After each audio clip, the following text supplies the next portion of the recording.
नमस्ते to all of you. आप सभी का इस सेशन में स्वागत है। और हमने जैसा वादा किया था कि आज हम लोग दोबारा मिलेंगे, और हमने ये भी रिक्वेस्ट की थी कि आप अपने नोटिसेस हमें भेज दीजिए, उसको हम लोग डिस्कस करेंगे आपके साथ लाइव।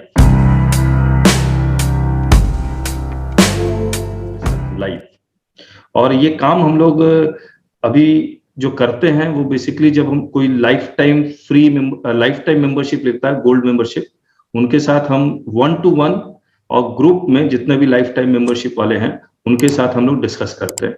लेकिन आज क्योंकि ये व्हाट्सएप कम्युनिटी हमने पहली बार बनाया, इसके लिए हम लोग ये काम आपके साथ कर रहे हैं। जिन्होंने भी मेल भेजा है उन सबका मैं नोटिसेस आज मैं डिस्कस करूंगा आपके साथ। आइए मैं सबसे पहले नोटिस लेता हूं मैं, रुकिए। आप बताइएगा वो जिन्होंने भेजा वो होना बहुत जरूरी है, तभी काम का है। नमन, हु इज नमन? ओके, ठीक है। तो ये नमन जी का नोटिस है REG 17, और whereas on the basis of information which has come to my notice, it appears that your registration is liable to be cancelled for the following reasons. In case registration has been obtained by means of fraud, willful misstatement or suppression of facts, और Midnapore, waste Bengal. कुछ कहना चाहेंगे नमन इस notice के बारे में, फिर हम लोग अपना बताएं। सर, इसमें बोलना है कि how did department came to know that it has been registration has been obtained by fraud, wilful mistake, suppression of fact. Registration तो उन्होंने ही ग्रांट किया है, तो सारा पेपर वगैरह चेक के ही ग्रांट किए हैं। ठीक है। तो अब फ्रॉड, विलफुल मिसस्टेटमेंट कहाँ से बात आ रही है? ना इन्होंने जस्टिफिकेशन दिया है कि कैसे आया, which has come to my notice, on what ground, कुछ नहीं लिखा उन्होंने। और शो कॉज इतना छोटा तो होता नहीं मेरे हिसाब से। ठीक, बिल्कुल ठीक कह रहे हैं। तो क्या ये जो जिसका भी ये जिस क्लाइंट का है उनका आधार ऑथेंटिकेशन हुआ था क्या? नहीं, आधार ऑथेंटिकेशन नहीं हुआ था, प्रीमाइस विजिट हुआ था। प्रीमाइस विजिट हुआ था, हाँ। और किया था। तो वो रिपोर्ट बनाया था उन्होंने? कुछ रिपोर्ट बनाया होगा, we don't have any knowledge of that. वो आपको नॉलेज नहीं है? नहीं। तो क्या जवाब हुआ था उसका? क्या जवाब आप लिखना चाह रहे हैं? हाँ, क्या जवाब होना चाहिए इसका? जवाब यही होना चाहिए कि पहले हमने बताया कि क्या हमने फ्रॉड, विलफुल मिसस्टेटमेंट किया है। It is just vague. Correct. Fraud, wilful misstatement. Correct. Registration has been granted by your authority only.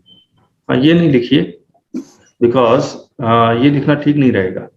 Because कि मान लीजिए आधार ऑथेंटिकेशन नहीं हुआ, फॉर्जरी पेपर से हो जाता है, इलेक्ट्रिसिटी बिल फॉर्ज करके हो जाता है। लेकिन जो आपके पास सबसे अच्छा ग्राउंड है कि प्रीमाइसेस विजिट हुआ था आपका, और जो प्रीमाइसेस विजिट हुआ था उसके बेसिस पे उन्होंने रिपोर्ट जरूर बनाया होगा, जिसकी नॉलेज आपके पास नहीं है। कुछ जजमेंट्स ऐसी आई हैं जहां पर सिंपल एक लाइन से अगर कोई रजिस्ट्रेशन कैंसिल करने की कोशिश करता है तो हाई कोर्ट ने उसको क्वैश कर दिया है। अच्छा। तो आपको जवाब इस तरह से बनाना पड़ेगा कि आपको लिखना पड़ेगा कि दिस नोटिस इज वेग since the nature of fraud, the nature of willful misstatement or misrepresentation of facts has not been put. आपको ये नहीं लिखना है कि क्या चीज आपको लगा कि फ्रॉड है। क्या इलेक्ट्रिसिटी बिल जो हमने एड्रेस प्रूफ के लिए दिया था वो फ्रॉड लगा, या आधार कार्ड जो अब आप प्रीमाइसेस विजिट किए थे वो फ्रॉड लगा? मतलब क्या एक्चुअली आपको फ्रॉड लगा जिसके कारण आप रजिस्ट्रेशन कैंसिल कर रहे हैं? लेकिन ये लिखना नहीं है, आपको सिंपली लिखना है we are not able to understand the nature of fraud और which documents was forged so that we can show you. Sir Agarwal sir, I got the same notice actually 4 months back. I am Balraj. Okay, क्या हुआ था sir? Actually ये same case था। क्या हुआ था, वो फेक इनवॉइस केस में they have issued those who are purchased from for all the GST registration, they made individual survey through department for in fake invoice case. Okay. In my client's place, they went for spot inspection, but the dealer was not there. Okay. They came 3 times. So later, immediately after visiting 3 times, also the dealer was not available there, and also board was not there. Okay. So immediately they issued this notice. Okay. This has happened actually. Later we went there and we told that this was happened, and they told the dealer was not there, and also we have issued spot inspection notice also, but we didn't receive that. Later they agreed and taken letter from us, one affidavit they took, and again they took back this notice, sir. This has happened in this case. No, Balraj, जो notice आपको मिला तो उसमें यही एक line लिखी हुई थी कि एक्सप्लेन भी किया होता है किस तरह का नेचर। No, premises कोई भी नहीं था premises में, willful, that was। अच्छा, वहां पर तो एस्टैब्लिश हुआ था। yes। तो नमन जी, आपको बस ये चेक करना होगा, आपको सिंपली ये लिखना होगा कि this nature has not been explained, please explain the nature so that proper facts can be presented from our side. अच्छा, ठीक है, क्लियर, ओके। और जो हमारी बुक है उसमें हमने सस्पेंशन ऑफ रजिस्ट्रेशन का 2 नोटिस का हमने हैंडल किया हुआ है, जहां पर प्लीज आप म्यूट कर लीजिए, अगर आप पार्टिसिपेट अभी नहीं कर रहे हैं प्लीज म्यूट कर लीजिए। अब देखिए सैमसंग बोल रहा है, हाँ, तो वो हमारी किताब में है जहां पर show cause notice for suspension of registration था, तो वहां पर हमने पूरा एक्सप्लेन करके उसमें बहुत अच्छे तरह से उसका जवाब बनाया हुआ है। ओके, मेरे पास है किताब में, देखिए। हाँ, आप देखिएगा उसमें। सुरेश जी कौन है? Suresh Bansal ji, okay, please unmute कीजिए। हाँ सुरेश जी, हाँ बताइए, ये क्या एक बार फैक्ट्स बताइए क्या सर इसमें हैं हमारे। हेलो, हाँ बोलिए सर। इसमें किसी ने हमारी कंप्लेंट करी कि भाई आपने जो जीएसटी पे जो 3 इनवॉइसेज है, इसका जीएसटी, हमारे एक एक्स एम्प्लॉय था हु हैज मेड सम ये इनवॉइसेज विच आर मतलब फर्जी इनवॉइस उन्होंने बना करके कंप्लेंट कर दी हमारी। अच्छा, एक मिनट में समझता हूँ कि मान लीजिए आपका पार्टी का नाम मेसर्स ए है। हाँ जी। इसका कोई एम्प्लॉय एक्स है। हाँ जी। ये डिपार्टमेंट में जाके कंप्लेन करता है लखनऊ में he has made a complaint की 3 इनवॉइस। एक मिनट सुरेश जी कहीं भी कर रहे, लखनऊ करे, चेन्नई करे, डिपार्टमेंट में जाके कंप्लेन करता है कि messrs A has issued fake invoice, correct? नहीं, फेक इनवॉइस नहीं, कि मतलब इन्होंने इनवॉइस इशू कर रखी जो सेल में नहीं दिखाई। अच्छा, नॉट ए फेक इनवॉइस, मतलब there is an invoice but not uploaded in GSTR one, correct है? तो नंबर 2 में सेल कर रहे हैं, इनवॉइस बना के माल ले जाते हैं, वहां फाड़ के फेंक देते हैं। ठीक है। अब हम कहता हूं कि वो हमारी एक मिनट सुरेश जी, एक मिनट। तो आप ये कह रहे हैं कि ये एक्स एम्प्लॉय के बेसिस पे डिपार्टमेंट ने एक्शन लिया, करेक्ट है? हाँ जी। आपके पास पुख्ता सबूत है इसका कि एक्स एम्प्लॉय के बेसिस पे किया है? वो हमारी इनवॉइस नहीं है, साइन है उसके ऊपर, ना हमारा कोई उसमें वो सीरीज नहीं है हमारी। उसने मार्केट से फर्जी इनवॉइस छपवा करके हमारा नाम डाल के तंग करने के लिए वहां लोड कर। अच्छा, एम्प्लॉय ने ही फर्जी इनवॉइस छाप के डिपार्टमेंट को दे दी। हाँ जी। मैं कहता हूँ मुझे उनकी कॉपी दो, मैं रिपोर्ट करता हूँ। मेरा सीरीज भी नहीं है, मेरी इनवॉइस भी नहीं है, ना मैंने माल दिया, ना मेरे पास पैसे आए उसकी किसी पार्टी के। सिग्नेचर किसका है इस इनवॉइस पे? उसी का है जी, हमारा तो नहीं है। इस एम्प्लॉय का है? हाँ जी। ठीक है, तो सबसे पहले आप क्या कीजिए, ये सब तो चलता रहेगा, इस एम्प्लॉय के उन्होंने देखो ना 28,80,000 रुपए। सुरेश जी पहले मेरी आप तो पता है मैं धीरे धीरे बोल रहा हूँ। सबसे पहले इस एम्प्लॉय के ऊपर आपने कोई एफआईआर ये सब भी किया है क्या? सर एफआईआर किस बेस पे करूं? मेरे पास क्या प्रूफ इस चीज का? आप बोल तो रहे पुख्ता सबूत है मेरे पास कि इस एम्प्लॉय ने किया है। सर देखिए, मुझे तो वहां से पता लगा ना डिपार्टमेंट से कि भाई आपके किसी आदमी ने हमारे पास कंप्लेंट लॉन्च करी है। एक मिनट आपने फिर फैक्ट्स ही चेंज कर दिया। अभी मैंने पूछा आपके पास पुख्ता सबूत है एम्प्लॉय ने किया, बोला हाँ पुख्ता सबूत है। अब मैं फिर से दोबारा वही सवाल पूछूंगा, क्या एम्प्लॉय के कहने पर डिपार्टमेंट ने एक्शन लिया? हाँ जी, मैं जाके देख के आया ना वहां पे, उन्होंने कहा कि आप एक मिनट। इसका मतलब ये हो गया डिपार्टमेंट ने कोई भी इसको कंप्लेन करने चला जाएगा और डिपार्टमेंट उसके बेसिस पे एक्शन ले लेगा, करेक्ट? डिपार्टमेंट ने अपनी खुद की इंक्वायरी नहीं की, क्या डिपार्टमेंट ने लिख के कहीं भी लिखा है कि एम्प्लॉय के कहने पे किया है? हाँ, ये नहीं लिखा ना कहीं पे उन्होंने। फिर आप ये बोल ही नहीं सकते कि एम्प्लॉय, डिपार्टमेंट वर्बली कुछ भी बोलता रहे उससे कोई फर्क नहीं पड़ता। तो मैं एक मिनट सुरेश जी, प्लीज सुरेश जी, ये जो आप बोल रहे हैं इसको आप कहीं भी ना अपील में ना कहीं और इसको आप पुट नहीं कर सकते। ओके, ये सब वर्बली है, ये सब कुछ कोई फर्क नहीं पड़ता। अब हम लोग पॉइंट पे आते हैं जी। अब बड़ा सिंपल सा केस है, वो पॉइंट ही मत उठाइएगा कि एक्स एम्प्लॉय ये सब का केस है। ओके, सर ए ने कुछ इनवॉइसेस इशू किए जो जीएसटीआर1 में अपलोडेड नहीं थे, सिर्फ यही एक इशू है आपका। आपकी है ये बाकी सब बेकार की बातें हैं। अब आप ये कह रहे हैं कि ये इनवॉइस हमारा नहीं है, ठीक बात नहीं, ठीक है, यही हम लोग को प्रूव करना है, but not bringing the ex employees angle. Ex employee का कोई भी एंगल नहीं आएगा इसमें, याद रखिएगा। बिल्कुल ठीक है जी, ठीक है। अब मुझे एक बात बताइए, डिपार्टमेंट ने जब इंक्वायरी शुरू की तो सबसे पहले क्या SMT 10 इशू किया था? SMT 10?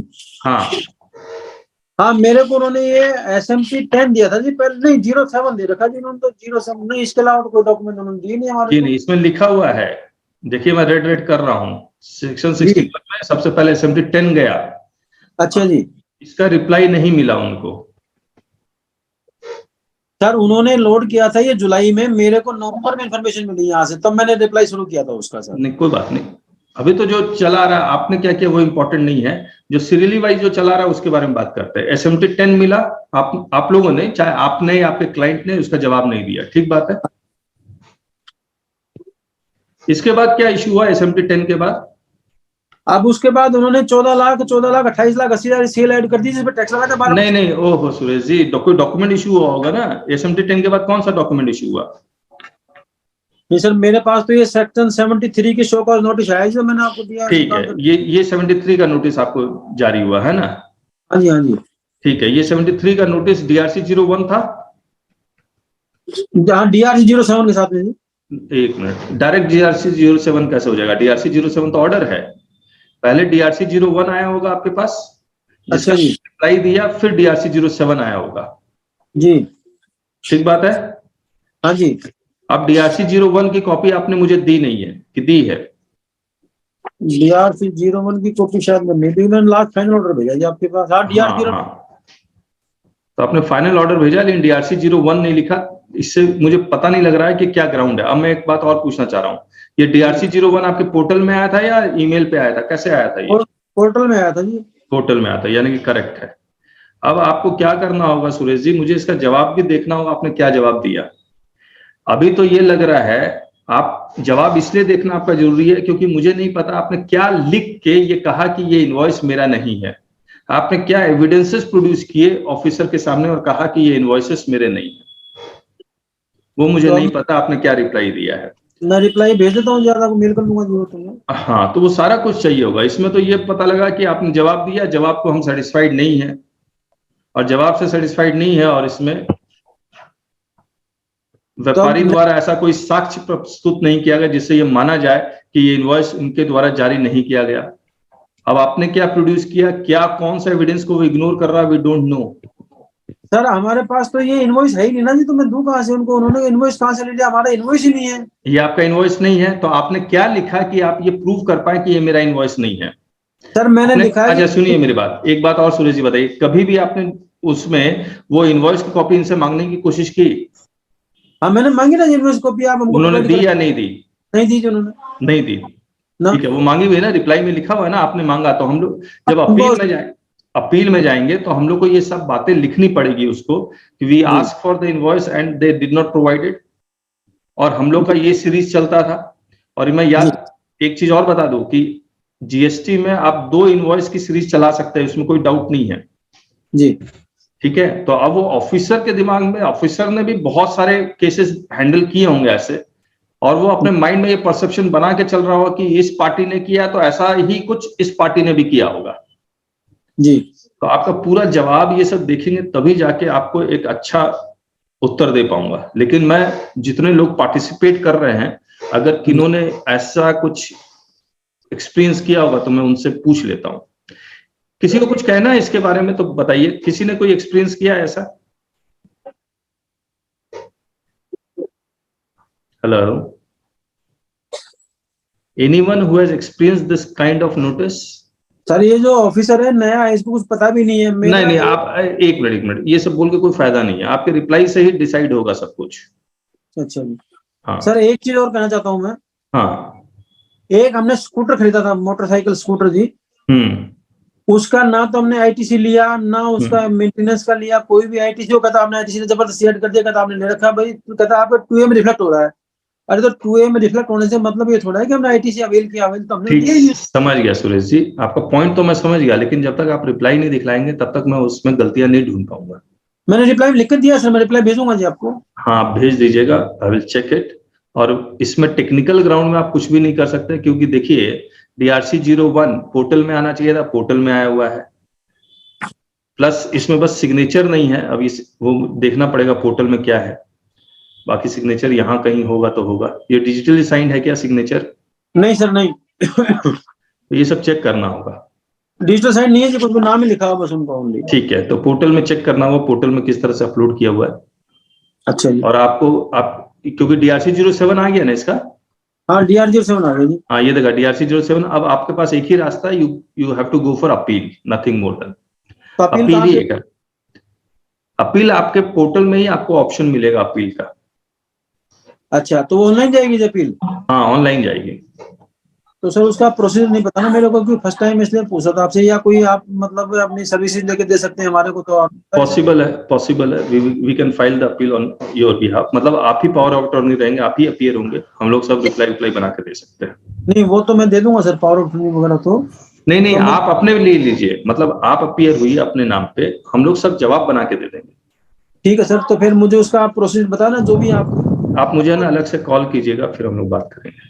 तो sir mobile number, mobile number 99। एक मिनट सर। हाँ जी, बताएं सर।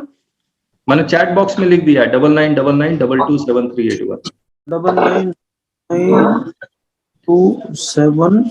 ठीक है sir, I will call back you, right sir? Okay sir, one more point sir, being in this is DRC-07, it should be A speaking order. नहीं, इन्होंने ना पूरा, बलराज जी, इन्होंने ना पूरा दिया नहीं है। इस समरी ऑफ ऑर्डर के साथ एक अटैचमेंट भी होता है। Yes sir, that's what. हाँ, I think they have not downloaded and given to us. నాలో ఫోన్ నాకు ఏం చేస్తున్నాడు వాడా? If there is no any speaking order, then we can go for invalid notice. Yes, Balraj ji, thank you so much. So on the technical ground, we can also write that also. ये देखिए आदेश GST, यही speaking order है। देखिए, अब बाकी और किसी का लेते हैं। अभिषेक। हाँ जी, बताएं। अभिषेक कौन है? हाँ जी, हेलो। हाँ जी, मैं अभिषेक जैन। अच्छा, आप अभिषेक जैन हैं? हमें पागल बैठे लगता। अभिषेक जी बोलिए, आपकी आवाज नहीं आ रही है अभिषेक जी।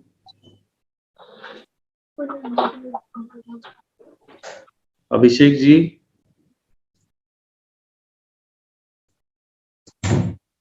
अभिषेक,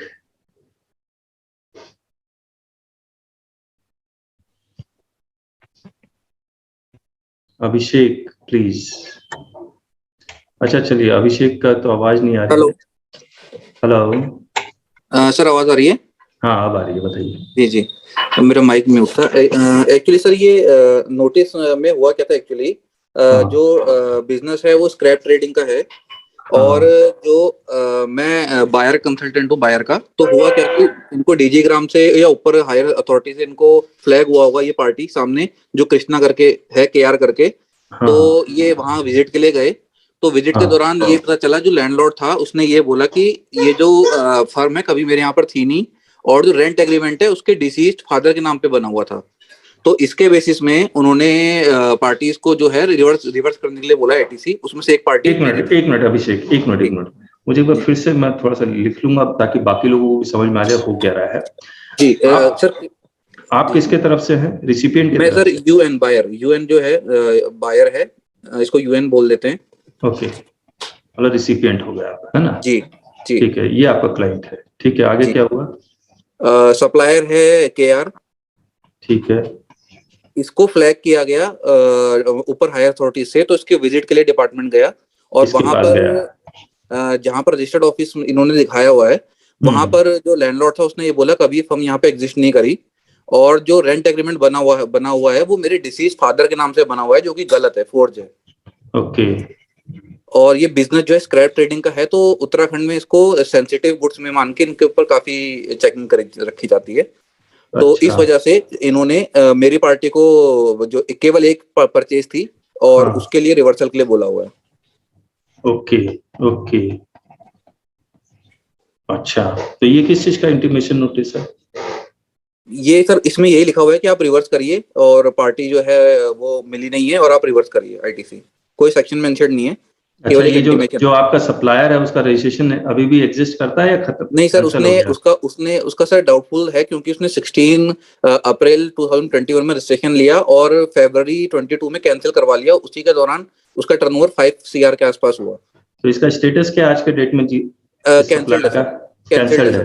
कैंसिल कब हुआ? कैंसिल्ड हुआ है सर Feb 22। और आपका ट्रांजैक्शन कब का है? दिसंबर 21। इससे पहले का है जी। तो जिस वक्त ट्रांजैक्शन हुआ तो दिसंबर का उसका पहला 1 और 3 भी इसने फाइल किया हुआ है? यस सर, 2A में बिल शो कर रहा है। नहीं, आप ये नहीं, इसका सप्लायर का 1 और 3 भी फाइल्ड है? ये फाइल्ड है सर, और 2A में इसका बिल शो कर रहा है और 2A में नजर आ रहा है। और इसने जो 1 और 3 भी फाइल किया, 3 भी जो फाइल किया है इसने जो टैक्स दिया, मान लीजिए 1 में इसने शो किया 100 रुपया, 3B में इसने, ये पता नहीं होगा आपको, लेकिन मैंने सर मैच किया, मैंने सर चेक किया, मैंने पोर्टल पे जाके 100% है सर। नहीं, मैं दूसरी बात पूछ रहा हूँ जी। मान लीजिए ₹100 है 1 में जी, अब इसने 3B के थ्रू 100 का पेमेंट कर दिया, ठीक, जी, आपको 100% नजर आएगा। लेकिन ये जो 100 पेमेंट किया है ये कैश है, आईटीसी से पता नहीं चलेगा ये आईटीसी से किया है या कैश से किया है? सर जो डाउट है वो यही पर है, मुझे जो लगता है कि इसने आईटीसी से किया होगा, क्योंकि ये स्क्रैप का काम यहाँ पर इस तरीके से ही करते हैं कि आईटीसी से पेमेंट करते हैं अपनी मोस्टली, जो मुझे डाउट है, पक्का ऐसा नहीं, मुझे नहीं। ठीक है, डाउट को छोड़ते हैं। अब मुझे एक बात बताइए कि अब ये जो इन्होंने इंटीमेशन नोटिस दिया है उसमें सिर्फ इतना लिखा है कि this is doubtful, this registration has been obtained from fraud वगैरह, therefore this you are required to reverse the ITC, इतना ही लिखा हुआ है? जी सर, जी जी।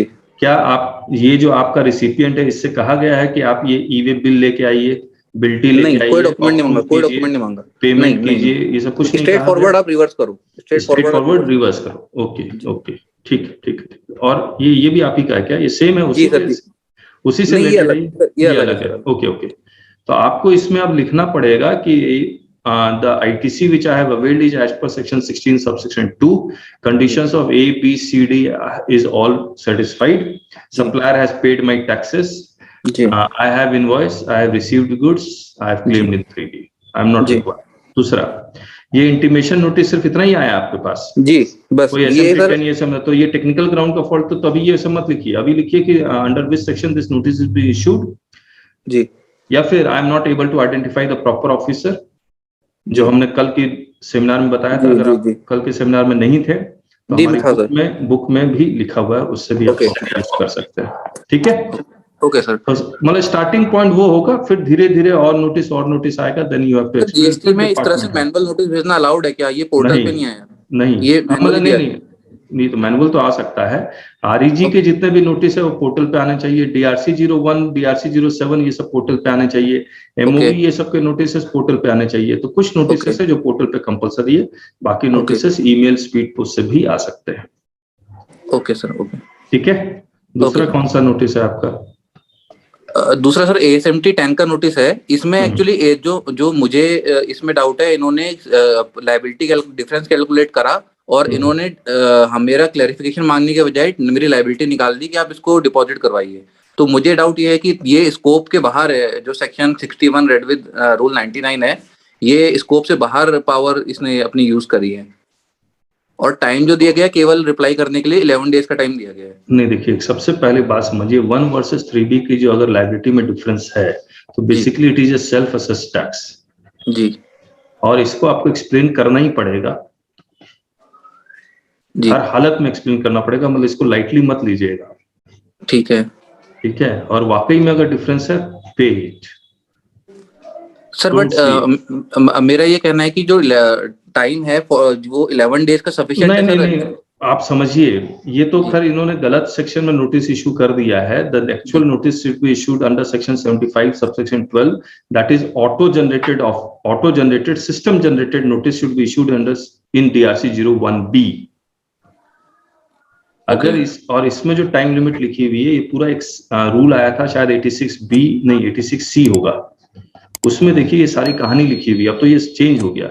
आप अगर इसको टेक्निकल ग्राउंड में कंटेस्ट करना चाहते हैं तो आप ये लिखिए कि 1 वर्सेस 3B में अगर डिफरेंस है, the better recourse is that that system generated notice should be issued in the portal through DRC 01B rule 86C को आप कोट कर सकते हैं, लेकिन इसको आप लाइटली मत लीजिएगा। अगर वाकई में डिफरेंस है, पे इट।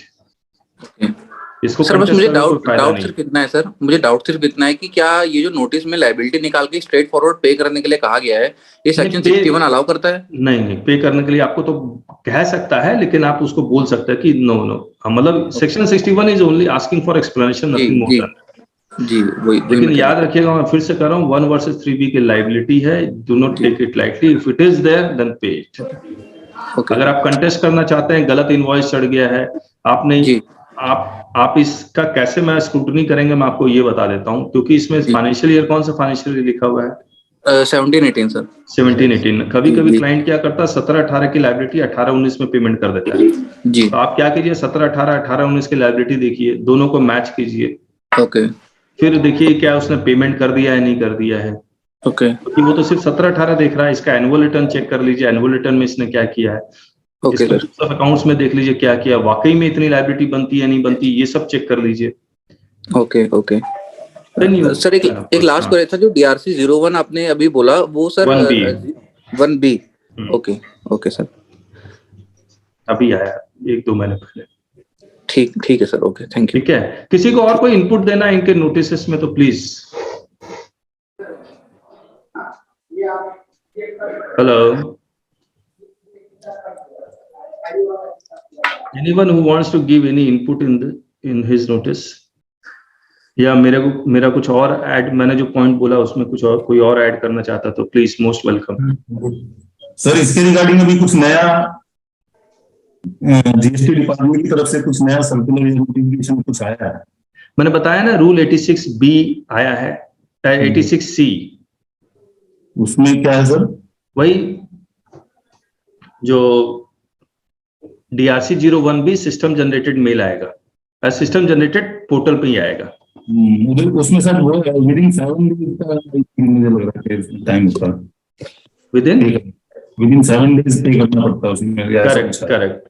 हाँ, 7 दिन का टाइम है। उसको भी हमने कहा है कि 7 दिन का टाइम बहुत कम है, कम से कम 30 डेज का टाइम होना चाहिए। इसका हमने यूट्यूब में वीडियो भी डाला हुआ है, और हमने एक्सप्लेन किया कि why 7 days time is too less, because suppose they want कि 1 वर्सेस 3B का जितना भी डिफरेंस है, they want us to pay through DRC 03 only, but what we want, that we want to pay through next month 3B। ये भी तो है, लेकिन 17-18 का 1 वर्सेस 3B की लायबिलिटी है, तो obviously will pay through DRC 03। तो उसमें रूल 86B देखेंगे आप, तो रूल 86C, सॉरी मैं बार बार B बोल रहा हूं, इसमें नहीं है, रुकिए, ये हमारी जो वॉल्यूम 1 की बुक है। आप लोग ने अगर हमारा यूट्यूब का चैनल नहीं सब्सक्राइब किया हो तो प्लीज सब्सक्राइब कर लीजिएगा। Rule 86C page 280।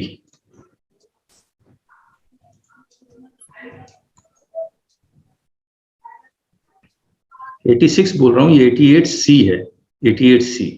ये रहा DRC 01B, और 7 डेज का टाइम दिया हुआ, बिल्कुल ठीक है। और इसमें देखिएगा सिस्टम जनरेटेड कहीं लिखा होगा। सर ये प्रीवियस ईयर्स के लिए भी इफेक्टिव वैलिड है ये सेक्शन? हाँ। ओके, देखिए, electronically on the common portal, and a copy of such intimation shall also be sent to his email address provided at the time of registration, or this। फिर अगर आपको contest करना, तो contest के लिए आपको लगता है कि 17-18 की लायबिलिटी हमने 18-19 में पे कर दी है, तो वो बता दीजिए आप, नहीं तो सीधे रिकवरी प्रोसीजर है। इसीलिए बोल रहा हूँ 1 वर्सेस 3B को लाइटली मत लीजिएगा, कोई असेसमेंट नहीं होने वाला 73-74 का। सेक्शन अगर इसने 61 में दिया हुआ है उसके बाद भी सर? तो उसने, मैं तो बोल ही रहा हूँ, गलत किया उसने। ओके। लेकिन क्योंकि क्लाइंट का सीधे रजिस्ट्रेशन ही कैंसिल कर देगा, सस्पेंड कर देगा, 1 वर्सेस 3B की लायबिलिटी है ना। चलिए, समन किसका था? ये समन किसी ने भेजा था,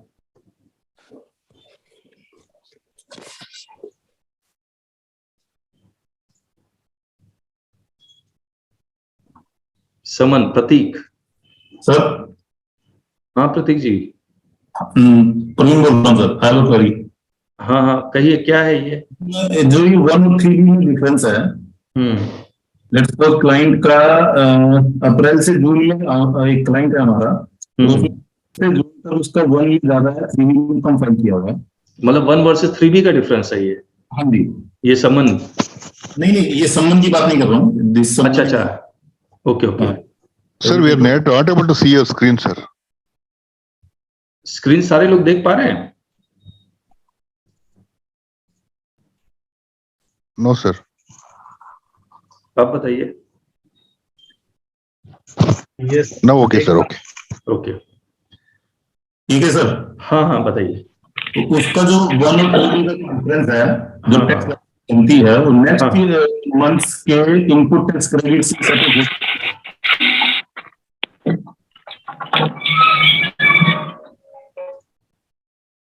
हाँ बताइए, प्रवीण जी बोल रहे थे आप? हाँ बोलिए, फिर से बोलिए। अप्रैल से जून की जो 1 और 3 का डिफरेंस की लायबिलिटी है, हाँ वो नेक्स्ट मंथ के आईटीसी से सेटल कर सकते हैं उसको, या कैश में पे करवाना पड़ेगा? 1 वर्सेस 3B की लायबिलिटी को आप आईटीसी से पे कर सकते हैं, कोई दिक्कत नहीं है। DRC 03 में आईटीसी यूज करके कर सकते हैं। आईटीसी आएगी उससे। हाँ कर सकते हैं।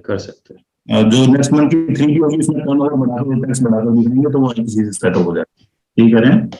हाँ, आपकी आवाज साफ नहीं आ रही है, मैं आपको फिर से रिपीट कर देता हूँ। 17-18 की लायबिलिटी अगर आप आज पेमेंट करना चाहते हैं तो obviously it will be through DRC 03 and you can use ITC. Hello, yes, am I audible now? हाँ बताइए, फिर से पूछिए एक बार। सर अप्रैल से जून के 3 महीने में 1 और 3 में डिफरेंस है। कौन सा फाइनेंशियल ईयर? ये करंट फाइनेंशियल ईयर। ठीक है, 22-23। ओके। तो अराउंड 3.5 लाख का उसका डिफरेंस है। तो वो जब नेक्स्ट मंथ की रिटर्न फाइल करेंगे, लेट्स सपोज जनवरी फरवरी की मैं रिटर्न फाइल करता हूँ, उसका जो आईटीसी है वहां से उसको पे किया जा सकता है। करेक्ट। अब मैं आपको वैसे कॉन्सेप्ट बता देता हूँ। मान लीजिए 22-23 चल रहा है, ये 30 सितंबर या 30 नवंबर तक डेट एक्सपायर नहीं हुई है। आप ये पूरे ईयर का 1 वर्सेस 3B या फिर 3B वर्सेस 2B का एडजस्टमेंट आप इस पीरियड में 3B द्वारा कर सकते हैं। जब ये पीरियड एक्सपायर हो जाए then you use DRC 03। Okay, ठीक है। DRC 03 भी आईटीसी से सेट ऑफ किया जा सकता है। यस, और DRC 03 भी आईटीसी से सेट ऑफ किया जा सकता है। ओके सर, सर्कुलर नंबर 172/4 2022 भी ऐसे ही बोलता है, पैरा 6। अच्छा, ठीक है, देख लीजिएगा, चैट बॉक्स में भी डाल दीजिए। चलिए, और प्रतीक जी कौन है? प्रतीक जी,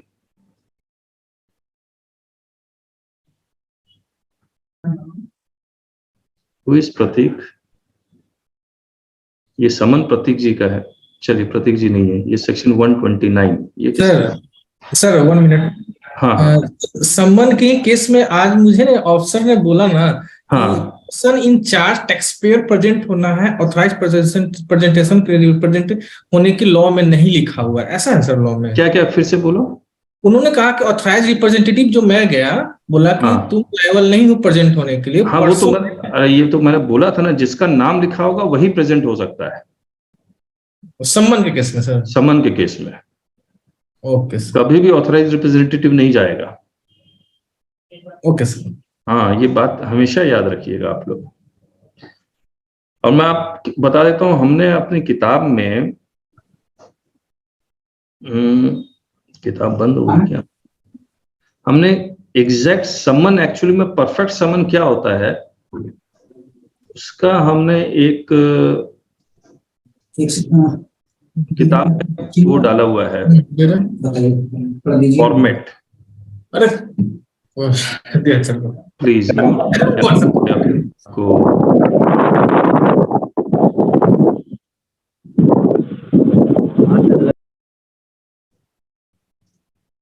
वो मैं समन दिखला देता हूँ। 70 में होना चाहिए कॉपी ऑफ परफेक्ट समन। समन का जो सेक्शन है वो 70 है। समन इशू कब हो सकता है, ये जनरल चीजें बता देता हूँ, नहीं तो बहुत सारी चीजें हैं। मान लीजिए there is a summon can be issued only if there is a raid, यानी कि सेक्शन 67 किसी के अगेंस्ट हुआ तभी समन इशू हो सकता है। तो सेक्शन 67 आपका हुआ ये जरूरी नहीं है। मान लीजिए ए के यहाँ रेड हुई, सेक्शन 67 हुआ, ए के पास बी का ट्रांजैक्शन मिलता है, तो ए को तो समन कर ही सकते हैं, वो बी को भी समन कर सकते हैं। लेकिन जब ए को समन किया जा रहा है तो उसको पता ही है मेरे यहाँ सेक्शन 67 हो गया, तो ए के अगेंस्ट जो समन इशू हुआ वो वैलिड समन है। लेकिन जब बी को समन इशू किया जाता तो वो आश्चर्यचकित रहता कि मेरे को समन आया क्यों, मैंने किया है। तो उसको समन में लिखना पड़ता है जब बी को समन इशू हुआ कि मैंने यहां पर ए के अगेंस्ट इंक्वायरी प्रोसीडिंग चल रही है, therefore I am issuing summon to you, this information should be there in the summon. अगर नहीं है तो आप इसको इस टेक्निकल ग्राउंड पे यू कैन क्वेश्चन इट। तो ये एक समन आया, देखिए यहां पर, whereas I am making inquiry in connection with irregular availment of ITC against fake invoices under this, और whereas I am making, यहां पर इस पार्टी का भी नाम लिखा होगा, ये देखिए, ये सब इशूड बाय दिस, ये सब पार्टी का नाम लिखा हुआ है। तो आपको पता होना चाहिए किस पार्टी के अगेंस्ट हुआ है। दूसरा, summon cannot be a starting point of inquiry, against inquiry summon can be issued. तो अब जब समन आपको नजर आए तो इस पॉइंट को जरूर से याद रखिएगा। 129 किसका है? महेश जी। सर मैंने आज पूछा ना उनसे, हाँ, तो उन्होंने बोला कि मैं नहीं बताऊंगा। मैंने पूछा नहीं बताएं, लेकिन वर्बली कुछ काम नहीं होता है, लिख के दो ना। ओके सर, लिख के दोगे तभी होगा। महेश जी। Yes sir. हाँ महेश जी बोलिए। सर ये एक्चुअली केस क्या था, दिल्ली की पार्टी है, नोएडा माल भिजवाना था सप्लायर को। हाँ, ट्रांसपोर्टर ने दूसरा गाड़ी नंबर दिया, ईवे बिल में दूसरा था, एक्चुअल मूवमेंट गाड़ी जो है वो जो ईवे बिल में था वो डिफरेंट था, पूरा तरह से डिफरेंट था। जी जी जी। ओके। तो जब ड्राइवर का स्टेटमेंट उन्होंने लिया, ड्राइवर ने कहा कि जी इसमें जो सप्लायर है उसकी गलती नहीं है, मेरी पहली गाड़ी खराब हो गई तो इसलिए मैंने रीलोड करके दूसरी गाड़ी में माल लेके आ रहा हूँ। अच्छा जी। और उन्होंने बताया, ड्राइवर ने बताया उनको, हाँ, लेकिन जब तक वो गाड़ी नंबर चेंज करते तब तक ड्राइवर मूव कर चुका था और वो बीच में गाड़ी रोक ली। ओके। 3 मिनट का डिफरेंस है सर, वो चेंज कर दिया उन्होंने, लेकिन 3 मिनट पहले उन्होंने इंस्पेक्ट कर ली गाड़ी। ओके। फिर उन्होंने पेनल्टी लगा दी 200% वाली, और वो सप्लायर ने डिपॉजिट भी करा दी माल छुड़ाने के लिए। अब इसमें अपील चाहते हैं सर। तो ये नोटिस मैंने देखा, इसमें नाम तो है प्रॉपर ऑफिसर का, बट सिग्नेचर नहीं है सर। तो क्या पोर्टल में था ये? पोर्टल में था ये? जी पोर्टल में है, पोर्टल में। क्या ये टेम्प आईडी क्रिएट किया गया क्या? जी टेम्प आईडी है सर। ओके। तो मतलब सप्लायर के आईडी पे नहीं पेनल्टी पेमेंट करवाई? नहीं नहीं। कहां से कहां जा रहा था ये गाड़ी? दिल्ली से नोएडा जा रहा था। नोएडा में, दिल्ली से नोएडा जा रहा था, यानी कि आईजीएसटी उन्होंने पेमेंट क्या करवाया? एसजीएसटी नहीं, टैक्स नहीं कराया सर, 200% पेनल्टी में कराया सर। पेनल्टी आई के अकाउंट में करवाया, सी और एस के अकाउंट में करवाया?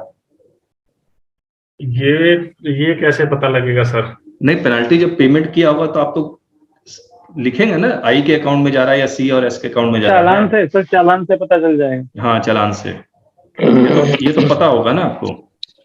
जब देख लीजिएगा महेश जी, कोई खास एमओवी 09 भी एक बार देख लीजिएगा। हाँ, यस। प्रीतम जी बंगाल से आते हैं, उनका सेम केस है जो हम लोग देख भी रहे हैं। जी जी जी। अब वो चेक कर लीजिएगा, वो C+SC करवाया होगा। अच्छा यहाँ लिखा हुआ तो है? जी जी। ये देखिए, place of supply Uttar Pradesh लिख दिया ना? जी आई कराया सारा। आई नहीं करवाया है? आई करवाया है? ये आई में ही आ रहा है सर। जी सर, आई में ही है। आई में है? जी जी जी। तो प्रीतम जी आपका तो C+S करवा दिया, गजब हाल है। लेकिन चलिए ठीक है। अच्छा हाँ, आई है, ये तो ठीक है। जी जी जी। और एक कलकत्ता हाई कोर्ट का जजमेंट भी है कि बोला जहां गाड़ी पकड़ी जाए वहीं प्लेस ऑफ सप्लाई मान लो। जी ठीक है। खैर इन केस इसका अपील में अपील में जाने के लिए आपको पता नहीं है कि अपील में कैसे जाते हैं? हाँ सर, यही मैं पूछ रहा था, जैसे ये डॉक्यूमेंट है, यहाँ पे सिग्नेचर नहीं है, तो क्या सर्टिफाइड डॉक्यूमेंट मांगने पड़ेंगे या? देखिए पोर्टल में आ ही रहा है, ये सब आपको फिजिकली तो फाइल करना पड़ेगा, ऑनलाइन भी आप फाइल कर दीजिए अपील। जी। कब आया ये ऑर्डर? 26 जनवरी को। 3 महीने का टाइम है, 26 मार्च नहीं 26 अप्रैल जी। तो ये जो आपने जितने भी फैक्ट्स बताए हैं वो सारे लिख लीजिए जी। ठीक, और अच्छे तरह से लिख लीजिए कि there was no intention to evade the taxes. जी जी। और जब वो पूरा फैक्ट्स बन जाए then again approach us, will guide you. Okay sir. Sir तो इसमें क्या सर्टिफाइड कॉपी मांगने की जरूरत है उनसे, या विदाउट सर्टिफाइड कॉपी हम? देखिए कई स्टेट में क्या करते हैं, जब ऑनलाइन फाइल करने के बाद जी 7 दिन के अंदर ये सर्टिफाइड कॉपी जमा भी करवानी पड़ती है। हाँ संजय जी बोलिए, तो ये यूपी में क्या चल रहा है? सर मैं बताऊं, ये जो बता रहे हैं इसमें सर्टिफाइड कॉपी लेने की जरूरत नहीं है, ये पोर्टल पे है जी। ऑफिसर के लॉगिन से डिजिटली जब तक साइन नहीं होता तब तक ये पोर्टल पे अपलोड नहीं होता। तो ये वैलिड डॉक्यूमेंट है। और सर ये जब ऑनलाइन अपनी फाइल करेंगे तो उसमें इसका ऑर्डर नंबर मांगते हैं, वो वहीं से फैच कर लेता है DRC 07 दिया। जी जी जी। जब ऑनलाइन अपनी फाइल करेंगे आप तो उसमें ऑर्डर नंबर मांगेंगे आपसे अपील का।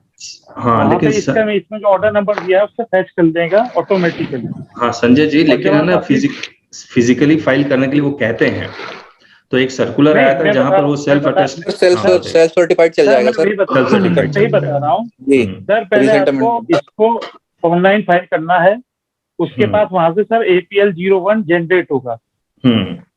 APL 01 की कॉपी लेनी है और इस ऑर्डर की कॉपी, इन दोनों को आपको फिजिकली फाइल करना है 7 दिन के अंदर। ठीक, 7 दिन के अंदर जी।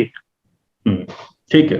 APL 01 में सबमिट होने के बाद वो टेम्परेरी ID वो कहलाता है, प्रोविजनल बेसिस पे जब आप 7 दिन के अंदर फाइल कर देंगे तो वो रजिस्टर्ड हो जाएगा। ठीक है, थैंक यू संजय जी। इसमें सर एक पॉइंट और ऐड करूंगा इसके अंदर। हाँ प्लीज बोलिए ना। इसके अंदर ना एक सर्कुलर इशू कर रखा है गवर्नमेंट ऑफ इंडिया ने, सर्कुलर नंबर 41/15/2018। उसके अंदर स्पेसिफिकली लिखा हुआ है कि अगर कोई आपकी माइनर मिस्टेक है ना ई-वे बिल के अंदर, तो फिर आपको मैक्सिमम पेनल्टी नहीं लगेगी, मिनिमम पेनल्टी 1000 और 2000 रुपीज के हिसाब से पेनल्टी लगेगी। विकास जी, इसीलिए तो मैंने शुरुआत में पूछा था इनसे कि पूरा ट्रक नंबर चेंज था क्या? इनका इन्होंने बताया ना कि सिर्फ 3 मिनट का गैप था, तो फिर ये हाई कोर्ट की जजमेंट भी है उसके अंदर, मेरे को अभी स्टेट का नाम याद नहीं आ रहा, कौन सी, शायद मद्रास की है। तो सर्कुलर में विकास जी एक मिनट रुकिए। विकास जी, क्या वो 3 मिनट का गैप माइनर मिस्टेक लिखा हुआ है उसमें सर्कुलर में? नहीं, उसके अंदर ऐसा 3 मिनट का मास्टर नहीं लिखा हुआ ना। सुनिए मेरी बात विकास जी सुनिए आप, जब 3 मिनट नहीं लिखा हुआ है तो ऑब्वियसली अपील में जाके ये पता लगाना पड़ेगा। अपील में जाके ये नहीं कहेंगे कि माइनर मिस्टेक है, हम लोग अपील में कहेंगे कि भैया। ठीक है सर, मैं कुछ बोल सकता हूँ? एक मिनट मैं कंप्लीट कर लूं। हम लोग अपील में जाके ये कहेंगे कि there was no intention to evade the taxes, और ऐसे कई जजमेंट्स हैं, हम लोग उसी पे ग्राउंड पे जाएंगे। We will not quote that circular. चलिए बोलिए संजय जी। हाँ ऐड कीजिए। हाँ सर, मैं ये कह रहा था कि ये जो बता रहे हैं ना सर, वो सर्कुलर के अंदर जो माइनर मिस्टेक का सर्कुलर है उसके अंदर 2 डिजिट के लिए है, 2 डिजिट। ठीक है, छोड़ दिए, हो गया संजय, उस पर डिस्कस कर ले। मैं उस चीज की बात नहीं कर रहा हूँ सर, मैं दूसरी बात ही बता रहा हूँ कि सर इस पे 129 की कार्रवाई नहीं हो सकती, पेनल्टी। बहुत सारी जजमेंट है और 2-3 मैंने खुद छुड़वाए। ठीक है, अब वो जजमेंट भेज दीजिए, जजमेंट भेजिए चैट में, देखते हैं। मैं भेज दूंगा। सर वो जजमेंट क्या शेयर कर सकते हैं सर? देखिए मैं आपको बताता हूँ, बहुत सारे, हमारी एक वेबसाइट है हमारी masterlearning.com। जी। इसमें जाइएगा तो आपको बहुत सारे जजमेंट्स आपको मिल जाएंगे। बाकी जो जजमेंट संजय जी बता रहे हैं, अगर इसमें नहीं है तो आप संजय जी या कोई भी आप हमें भेज दीजिए। और इसमें ऐसा कोई जजमेंट अपलोड हम लोग नहीं करते, अगर मैंने पढ़ा नहीं है तो इसमें मैं अपलोड ही नहीं करूंगा। सर संजय जी का ये पूछो मिल सकता है सर, संजय जी का फोन नंबर? हाँ संजय जी शेयर कर लीजिए, ये रहा 9 नंबर में। यहाँ देखिए, यहाँ पर हमने 8 जजमेंट्स डाले हुए हैं, जहां पर कई सारे जजमेंट्स है, नो मिनिस्ट्री या नो पेनल्टी, ये सब आप देख सकते हैं। बाकी संजय जी देख लेंगे। आप संजय जी अपना चैट में फोन नंबर इनके साथ शेयर कर दीजिए। सर एक और केस है कि जैसे हमारी एक पार्टी है सर, वो ITR वो सॉरी GSTR 1 नहीं फाइल कर सकी, तो उन्होंने ASMT 10 वगैरह इशू किया, ऑर्डर भी पास कर दिया। वो फाइल नहीं कर पाए फाइनेंशियल क्राइसिस के लिए, और उसके बाद में उन्होंने असेसमेंट ऑर्डर तो पास किया ही, साथ में जो 125 पेनल्टी का ऑर्डर है वो भी 25,000 का पास कर दिया। अच्छा, तो सर उस केस में क्या कर सकते हैं? रिटर्न अभी भी फाइल नहीं है क्योंकि पैसा है नहीं पार्टी के पास। देखिए 1 वर्सेस अगर 3B का डिफरेंस है, कितना अमाउंट है? वैसे तो सर 12 लाख का अमाउंट है, बट जो नेट आता है कुछ ITC भी है, नेट लगभग 5 लाख के आसपास की फिगर आती है। और किस मंथ का और कितना पीरियड एक्सपायर हो चुका है? ये अक्टूबर का है सर, अक्टूबर का है, और उन्होंने दिसंबर में ये ऑर्डर पास किए हैं। 3 महीने हो गए, रिकवरी प्रोसीडिंग शुरू नहीं किए। क्या बोल रहा है अभी ये पार्टी? क्या ऑफिसर से मिला तो होगा, क्या बोल रहा है? मिले हैं, बट ऑफिसर ने कहा कि देखो इसमें हम कुछ कर नहीं सकते, आपको करना पड़ेगा ना। ऑफिसर कर, अच्छा DRC 07 पास हो गया कि नहीं? हाँ, इसमें उसमें पास कर दिया जी उन्होंने ऑर्डर। DRC 07 पास है। अब आप क्या कीजिए, सेक्शन 80 में जाइए जी, और कमिश्नर को एक लेटर लिखिए और कहिए इंस्टॉलमेंट बना दे। बट सर इसमें जैसे 12 लाख की लायबिलिटी दी और हमारा 7 लाख का ITC पड़ा हुआ है। हाँ, तो 7 लाख तो यूटिलाइज करके 5 लाख का बनवा लीजिए इंस्टॉलमेंट। जी। हाँ, ये काम कर सकते हैं। अच्छा, कमिश्नर से मिल करके ये काम कर सकते हैं? मिल के मतलब लिख के। जी, मेरा मतलब वो ये। और अगर सर हम जैसे फंड का अरेंजमेंट हो जाता है, अगर ये फाइल कर देते हैं ITR, क्योंकि अभी वो बिजनेस कर रहा है क्लाइंट या नहीं कर रहा है? बिजनेस कर रहे हैं, एक्चुअल में कर रहे हैं। तो ऑफिसर आपका काइंड है, अच्छा है कि आपका बिजनेस को कैंसिल नहीं कर रहा है। जी। तो उस केस में क्या रिटर्न फाइल करने के बाद जाएं या कैसे करें सर? नहीं, ऑब्वियसली आपका स्लेट क्लीन होना चाहिए जी। ठीक है। अगर ये सर हम बैलेंस भी अगर GSTR 3B के अकॉर्डिंग पे कर देते हैं तो फिर तो लायबिलिटी रहेगी नहीं, तो फिर उस केस में क्या करें सर? मतलब जैसे ऑर्डर पास कर दिया अभी, हाँ, 3B फाइल नहीं किया है, और अगर हम 3B फाइल कर देते हैं हाँ, अब तो ऑर्डर तो अभी भी है नहीं। 3B आप पूरी लायबिलिटी पे कर देंगे आप? जी, अगर पे कर देते हैं उस केस में क्या? कुछ नहीं होगा, आपके ऊपर पेनल्टी लगाया होगा। DRC 07 कहाँ से आया है? ये किस सेक्शन में है? 73 या 74? ये सर 73 में है। आप सुनिए, मैं आपको सबको बताता हूँ, आप बिना नोटिस को दिखलाए हुए आप फैक्ट पे फैक्ट चेंज करेंगे तो मेरे लिए बहुत मुश्किल हो जाता है। मैं यहाँ जाता हूँ, आप फिर मुझे यहाँ ले आते हैं, फिर मैं यहाँ जाता हूँ, फिर मुझे यहाँ ले आते हैं, बिकॉज आपके पास क्लैरिटी है नहीं या आपके पास नोटिस है नहीं, दिक्कत है। चलिए और बताइए, और किसका नोटिस आया हुआ है? सर ASMT 10 में कितनी बार एडजस्टमेंट ले सकते हैं और या कितने पीरियड का ले सकते हैं? ASMT 10 में कोई एडजस्टमेंट की कहानी नहीं है। ओके। ये एक प्रवीण जी का आया था। One of my suspend due to non filing for continuous period 6 months. Later on he filed his due returns up to September since he was under quarterly option and replied on GG for survival but did not get revoked. On visiting the officer checked his returns to ask him to deposit some taxes first since he has not paid tax in cash. Okay. तो ये जो registration cancel हुआ था, portal ने cancel किया था या फिर ऑफिसर ने कैंसिल किया था? One minute sir. हेलो, हाँ ठीक है सर, ये सस्पेंशन में हुआ, कैंसिल नहीं किया है इसका। सस्पेंशन हुआ है, अच्छा, कैंसिल नहीं किया। ओके। तो सस्पेंडेड GST नंबर पड़ा हुआ है, सितंबर तक की रिटर्न फाइल कर दी, नवंबर में सस्पेंड किया था उसका। तो 1 वर्सेस 3B में कितनी लायबिलिटी बची हुई है? नहीं, वो 1 वर्सेस 3B तो टोटल क्लियर है उसका, वो तो इक्वल डाला हर महीने। नहीं, ये कैंसिल सस्पेंशन का नोटिस तो खैर ऑफिसर ही भेजेगा। सस्पेंशन का नोटिस पोर्टल पे था। नहीं, किसने भेजा? ओह प्रवीण जी, किसने भेजा ये नोटिस? सिस्टम जनरेटेड है या officer? I think system generated है। अब ये चेक कर लीजिए, अगर सिस्टम जनरेटेड है तो फिर तो आप। और ये किस तरह की टैक्स की बात कर रहा है जो पेमेंट नहीं हुई है? ये सब पता ही नहीं रहा कौन से टैक्सी। उसने ऑफिसर ने ये बोला है कि आपने अभी तक जब से जीएसटी नंबर दिया है कोई कैश में जमा नहीं किया है, सारा कोई। एक मिनट, अच्छा, सारा आईटीसी यूटिलाइज किया आपने? हाँ जी। तो वो कह रहे जी थोड़ा बहुत टैक्स पे कर लो और फिर मेरे पास एक रिकंसिलिएशन बना कर लेकर। इसका मतलब ऑफिसर के हाथ में है ये? हाँ जी, लेकिन उसने कोई नोटिस नहीं दिया इस तरह का, आपने कोई रिकंसिलिएशन, उसने अपने फैक्ट्स नहीं पूरे बताए। देखिए, कैंसिलेशन और सस्पेंशन केस में तो हम ये कहते हैं सबको कि भैया ऑफिसर जो कह रहा है वो करते रहो जी। हाँ, उस वक्त हम लोग ऑफिसर से लड़ाई नहीं करना चाहते, तो ऑफिसर की बात मानिए। या फिर अगर आप फाइट करना पड़ेगा, अगर आप फाइट करना चाहते हैं तो फिर वो सस्पेंशन और डिले होता जाएगा। नहीं, client is also not in position to fight. मैं इसीलिए बोल रहा हूँ, तो ऑफिसर जो कह रहा है बात मानते रहिए, आपको उपाय नहीं आपके पास। ठीक है सर, ठीक है sir. Okay, thank you. Okay, thank you. ठीक है, इतने ही नोटिसेस थे मेरे पास सर। हेलो। हाँ, बोलिए। ऑन कर लीजिए, अपना वीडियो ऑन कर लीजिए, बात कर ले थोड़ी बहुत। सर मैं बोलूं? हाँ अमन जी, बोलिए। सर एक नोटिस दिया था हमको यहाँ के ऑफिसर ने। मेरा प्रॉब्लम क्या था कि फरवरी 22 और सितंबर 21 में जो हमारे सप्लायर ने GSTR 1 अपलोड किया वो मेरे 2B पे आया नहीं। अच्छा। सिर्फ एक ही सप्लायर का, ओनली फॉर 2 महीना में, एक फाइनेंशियल ईयर का 2 महीना में।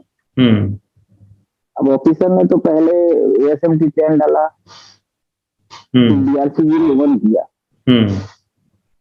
मैंने जब हेल्प डेस्क से बात किया तो बोला सर आप लोग एक तो ग्रीवांसेस रेज कर दीजिए।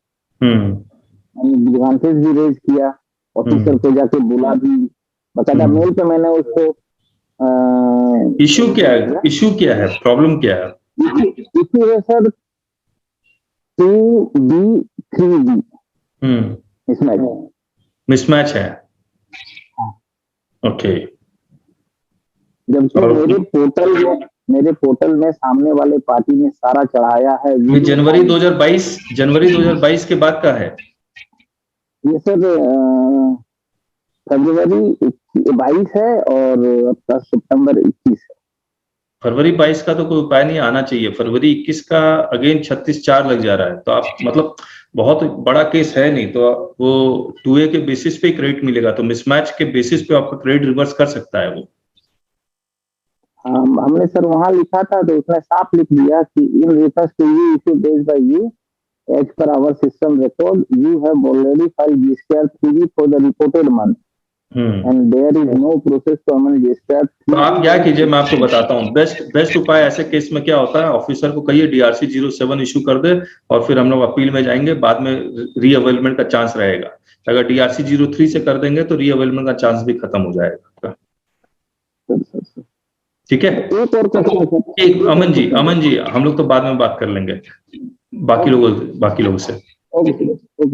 हाँ सूरज जी बोलिए। Good evening sir.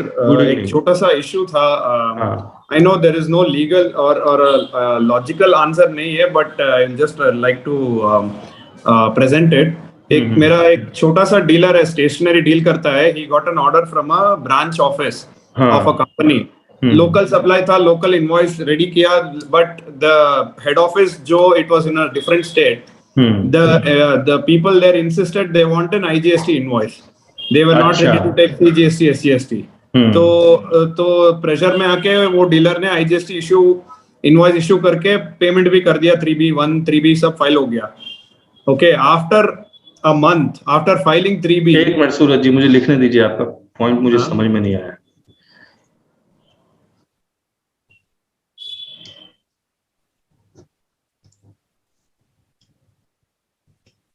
कहिए क्या कह रहे हैं आप? आपका एक डीलर है लोकल, ठीक है? हाँ, correct. And he got an order for a local supply for a branch of a company. Okay. Same state. हाँ, सेम स्टेट था। तो उसने सप्लाई करके इनवॉइस रेज किया तो कंपनी के हेड ऑफिस में they were insisting no this is not CGST, हमें आईजीएसटी इनवॉइस दो। क्या SEZ में था ये? हाँ, ये कंपनी क्या SEZ में लोकेटेड थी? नो रेगुलर सप्लाई है। तो so they wanted an IGST because the head office was in a different state.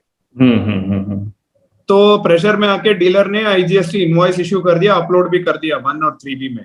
नहीं, मुझे एक बात बताइए, जो हेड ऑफिस था वो डिफरेंट स्टेट में था, तो जीएसटी नंबर हेड ऑफिस का डाला या लोकल का डाला invoice? So first he gave it for the local में, लोकल का जीएसटी नंबर देके इनवॉइस इशू किया उसने, लेकिन यस C+S करके इनवॉइस इशू किया। But they insisted no this ये गलत है, हमें आईजीएसटी का इनवॉइस दो, आईजीएसटी का नंबर डालो, आईजीएसटी का इनवॉइस दो करके प्रेशर किया उनको, डीलर को। So he issued and filed it in 1 and 3B also. अच्छा, एक बात बताइए, इसको सारा पैसा दे दिया? ये दे दिया, पैसा दे दिया।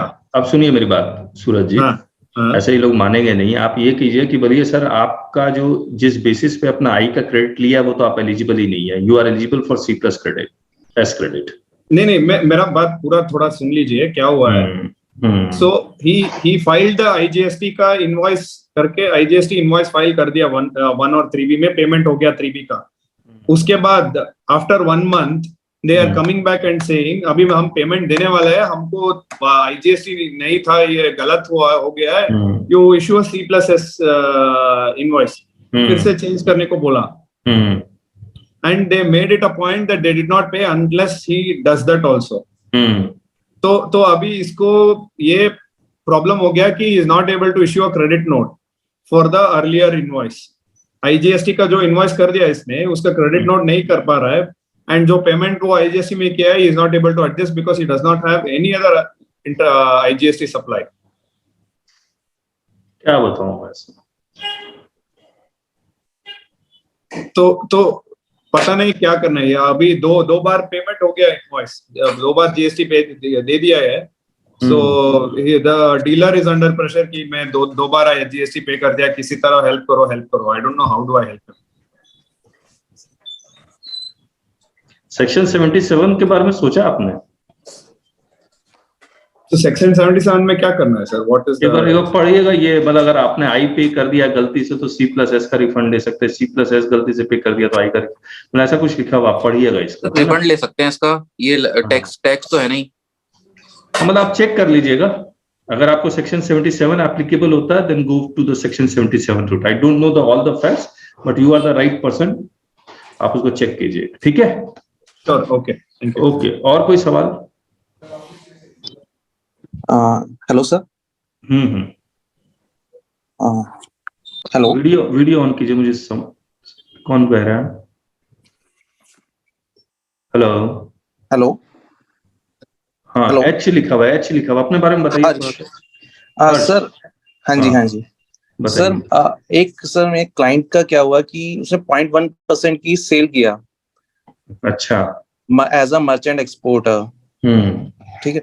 तो उसमें क्या हुआ सर कि सारे डॉक्यूमेंटेशन लगाए, बट लेकिन जो प्लेस ऑफ डिलीवरी है वो उनके यहीं से दिल्ली से ही किया, rather than exporting मतलब ट्रांसफरिंग टू द डिपोट और वेयरहाउस। तो उस केस में एक बार फिर से बताइए, मुझे नहीं समझ में आया कि प्लेस ऑफ डिलीवरी के बारे में क्या बोल रहे हैं? वो जो है मतलब सेल अपने मतलब ट्रेडिंग हाउस जहाँ पर उनका ऑफिस है वहीं से सेल किया। ये सप्लायर कहाँ का है? सप्लायर कहाँ का है? किस स्टेट का है? दिल्ली का ही है दोनों सर। ये दोनों दिल्ली के हैं? हाँ जी। मतलब ये जो गुड्स गया इसके प्लेस पे नहीं गया? गुड्स सर उसने अपने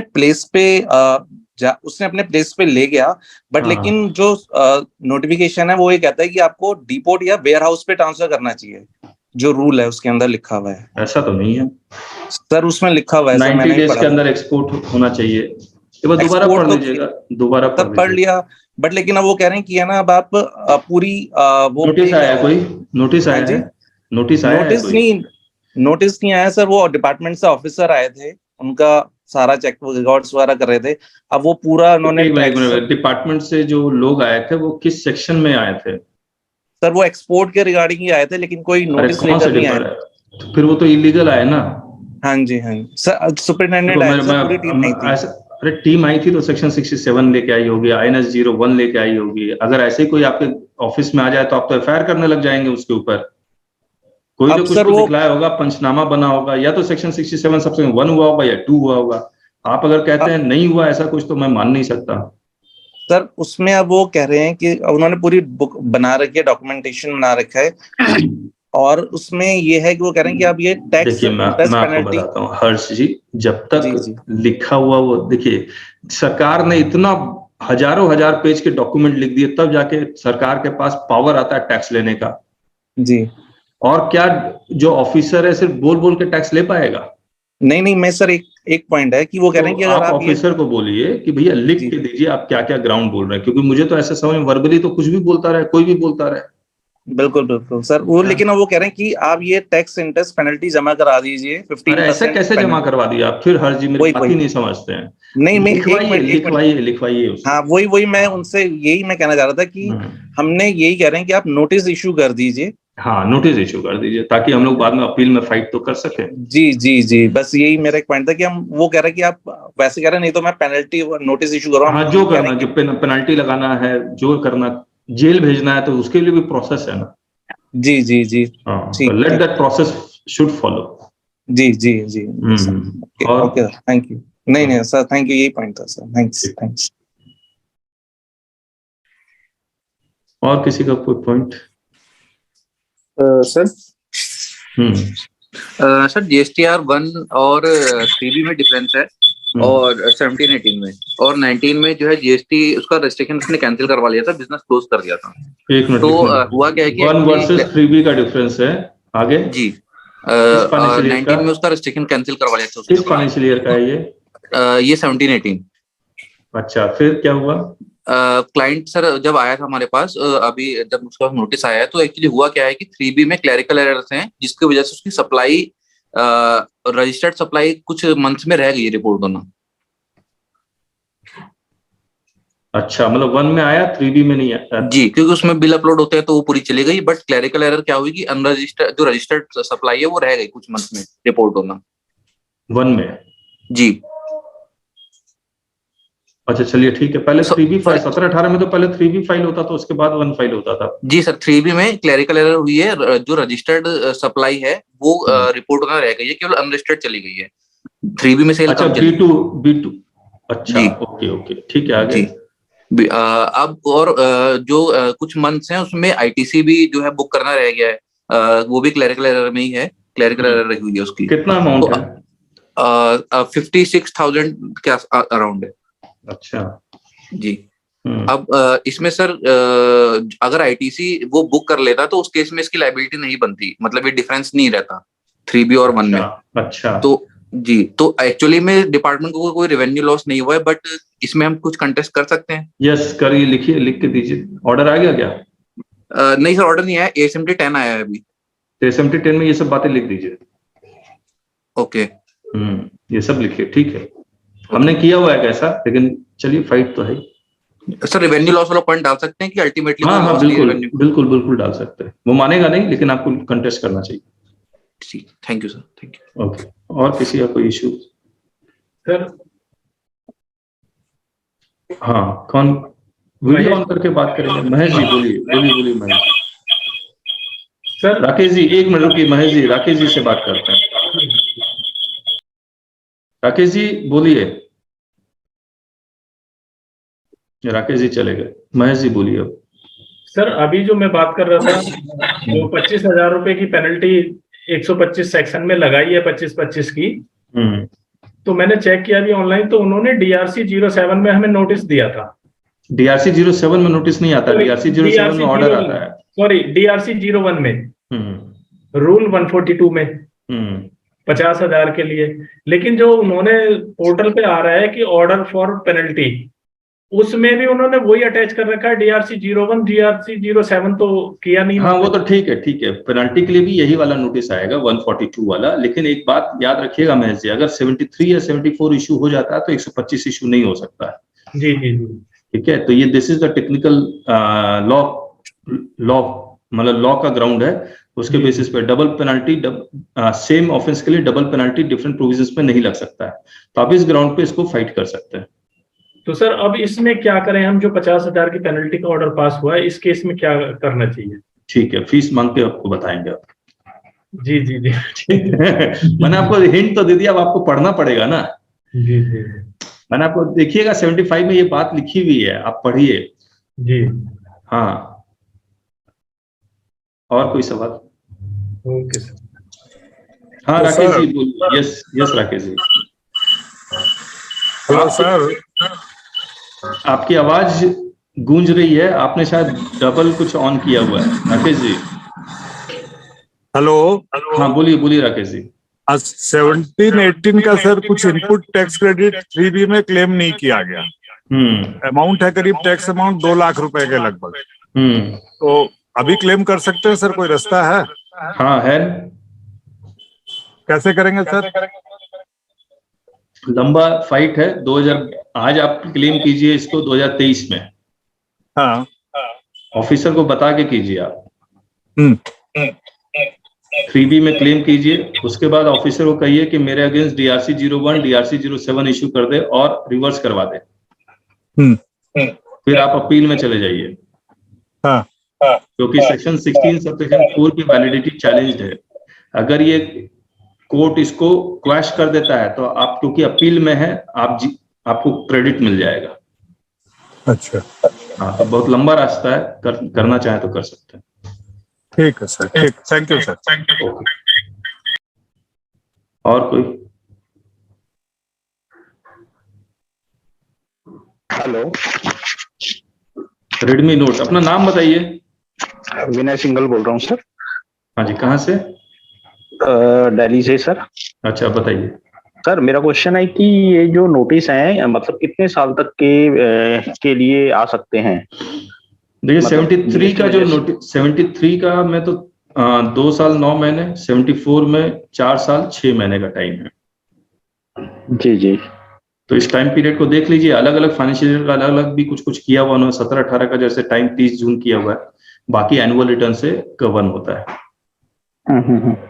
और सर ये नोटिस, ये जो असेसमेंट का इसमें केस होता है कि असेसमेंट सेल्फ असेसमेंट हो जाती है या कैसे रहता है? मतलब कि जैसे अर्लियर टैक्स में जैसे वैट में असेसमेंट हो जाती थी ईयर वाइज, तो जीएसटी में असेसमेंट का कुछ ऑटोमेटिकली होता है, या जो रिटर्न हम GSTR 1 और 3 भी फाइल कर देते हैं और उसके बाद GSTR 9 फाइल कर देते हैं, तो वो असेसमेंट मतलब किस टाइप से कुछ रहता है इसमें? नहीं देखिए, आप ये याद रखिए, वैट का तो मुझे नहीं पता। ये जब आप रिटर्न फाइल करते हैं दैट इज सेल्फ असेसमेंट जी। उसके बाद डिपार्टमेंट इसको कभी भी क्वेश्चन कर सकता है with in this time limit. Okay. अगर डिपार्टमेंट इस पीरियड में क्वेश्चन नहीं करता तो वो सेल्फ असेस्ड मतलब असेसमेंट मान ली जाएगी, फाइनलाइज हो जाएगा। फाइनलाइज हो जाएगा। Okay, thank you sir, thank you. Okay welcome. और कोई सवाल? सर हाँ मन जी, हाँ मन जी बोलिए बोलिए। अच्छा सर, एक नॉर्मल सा सवाल है कि हमारे पास जो रजिस्टर्ड पोस्ट से नोटिस आया है उसका जवाब हमको रजिस्टर्ड पोस्ट ही देना है? यस, एक बात मैं बता देता हूँ, जैसे नोटिस आया वैसे ही उसी मीडियम से जाना भी चाहिए। स्पीड पोस्ट से आया, स्पीड पोस्ट मेल पे आया, मेल पे पोर्टल पे आया, पोर्टल पे। Okay sir. हाँ, और अगर हम दे देते मेल से तो? दोनों पे आया तो दोनों से, स्पीड पोस्ट भी आया, मेल आया तो दोनों से। स्पीड पोस्ट आया। हाँ, मतलब ऐसे बता रहा हूँ आपको।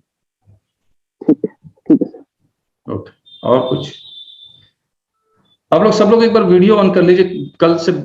कल बात नहीं हुई थी बहुतों से, तो अगर मैं आप लोग से बात कर सकूं तो अच्छा लगेगा मेरे को। और दूसरा, प्लीज अब यहीं पर कंक्लूड करते हैं हम लोग। सर आज आपकी बुक परचेज कर सकते हैं? क्यों नहीं कर सकते? कह रहे थे ना सर, कल कुछ वो अनोमली थी, वो कोई एरर थी। हाँ, वो मैंने ठीक कर दी, मैं अभी आपको दिखला देता हूँ। जी जी जी। एक मिनट रुकिए। अच्छा, जिन्होंने किताब खरीदी हुई है और जो यूज कर रहे हैं, कुछ अपना एक्सपीरियंस शेयर कर सकते हैं, उसको कैसा लग रहा है किताब?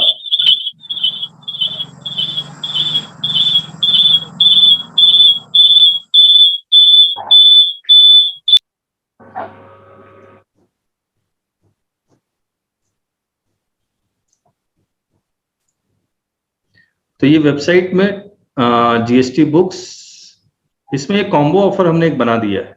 वैसे अलग अलग लेंगे तो 800 लॉ का है, 800 नोटिसेस का है, लेकिन दोनों लेते हैं तो 1600 की जगह 1400 है। यहां से आप ऑर्डर कर सकते हैं कॉम्बो। सब मेरा क्या है ना, सब आपने कर दिया ना ऑर्डर? सर डिलीवरी कितने दिन में एक्सपेक्टेड है? दिल्ली से कुरियर होगा। Okay sir. दूसरा एक और मैं बता देता हूँ, ये एक हम लोग प्रोग्राम चलाते हैं GST premium GST membership plan for GST professionals. ये लाइफ टाइम कर दिया अभी कुछ लोगों के लिए, जिसमें लाइफ टाइम पे आप क्लिक करते हैं तो 4 × 9 है, जहां पर अभी तो हम लोग ये फ्री सेशन कर रहे हैं कि आपके जीएसटी नोटिसेस का हम लोग एडवाइस दे दे रहे हैं कि क्या करना है, कैसे क्या ग्राउंड लेना है आपको। इसमें हम लोग ऐसे ही लाइव सेशन लेते हैं हम लोग शाम के 5 बजे, और जो मेंबरशिप के लिए बेसिकली होती है, तो वहां पर हम लोग ये सेशन लेते हैं। तो एक फायदा तो ये है कि हम आपका live discussion of your GST notices करेंगे, आपको सजेस्ट करेंगे कि ड्राफ्ट रिप्लाई क्या होगा, और लेटेस्ट जीएसटी अपडेट में हम आपको लेके आएंगे। हमारी जैसे अभी 49th जीएसटी काउंसिल मीटिंग का प्रेस रिलीज आया, वहां पर हम लाइव हमने किया था। फिर GST query suggestion of best possible solutions, और एक हमने लाइव क्लासेस या कोर्सेस हम लोग चलाते हैं, उसमें भी हम लोग डिस्काउंट देते हैं। जैसे जीएसटी कोर्स है, ये वाला जीएसटी कोर्स टोटल 300 आवर्स का कोर्स है, तो आप इसमें आवर्स खरीद सकते हैं। मान लीजिए कोई 400 आवर्स खरीदता है, तो 400 आवर्स में ये सारा लिखा हुआ है कि सीजीएसटी एक्ट 171 आवर्स का है। ये जीएसटी नोटिसेस के 90 घंटे का कोर्स है पूरा पूरा। तो ये जितना भी मैंने अभी आपको नोटिसेस में टेक्निकल ग्राउंड, लॉ का ग्राउंड, वो सब हम लोग यहाँ पर सिखलाते हैं। तो 90 घंटे का है। और रिफंड और आईजीएसटी का 27 घंटे का। रिफंड और आईजीएसटी के हम लोग लाइव क्लासेस भी शुरू कर रहे हैं, जो 6 मार्च से हम लोग शुरू कर रहे हैं। ये जो रिफंड, ये वाले जो 4999 का जो लाइफ टाइम मेंबरशिप में है, उनको हम 2000 में एंट्री दे रहे हैं। प्लस और एक चीज बता दूं, ये इंडिया में हम लोग हम ही लोग के पास है और किसी के पास नहीं, जीएसटी एक्सेल टूल बनाया हुआ है रूल 42-43 का। इसमें आप सिर्फ एंट्री करते जाइए, ये 42-43 अप्लाई करके आपको बता देगा कि कितना रिवर्सल करना है, कितना अवेलमेंट करना है।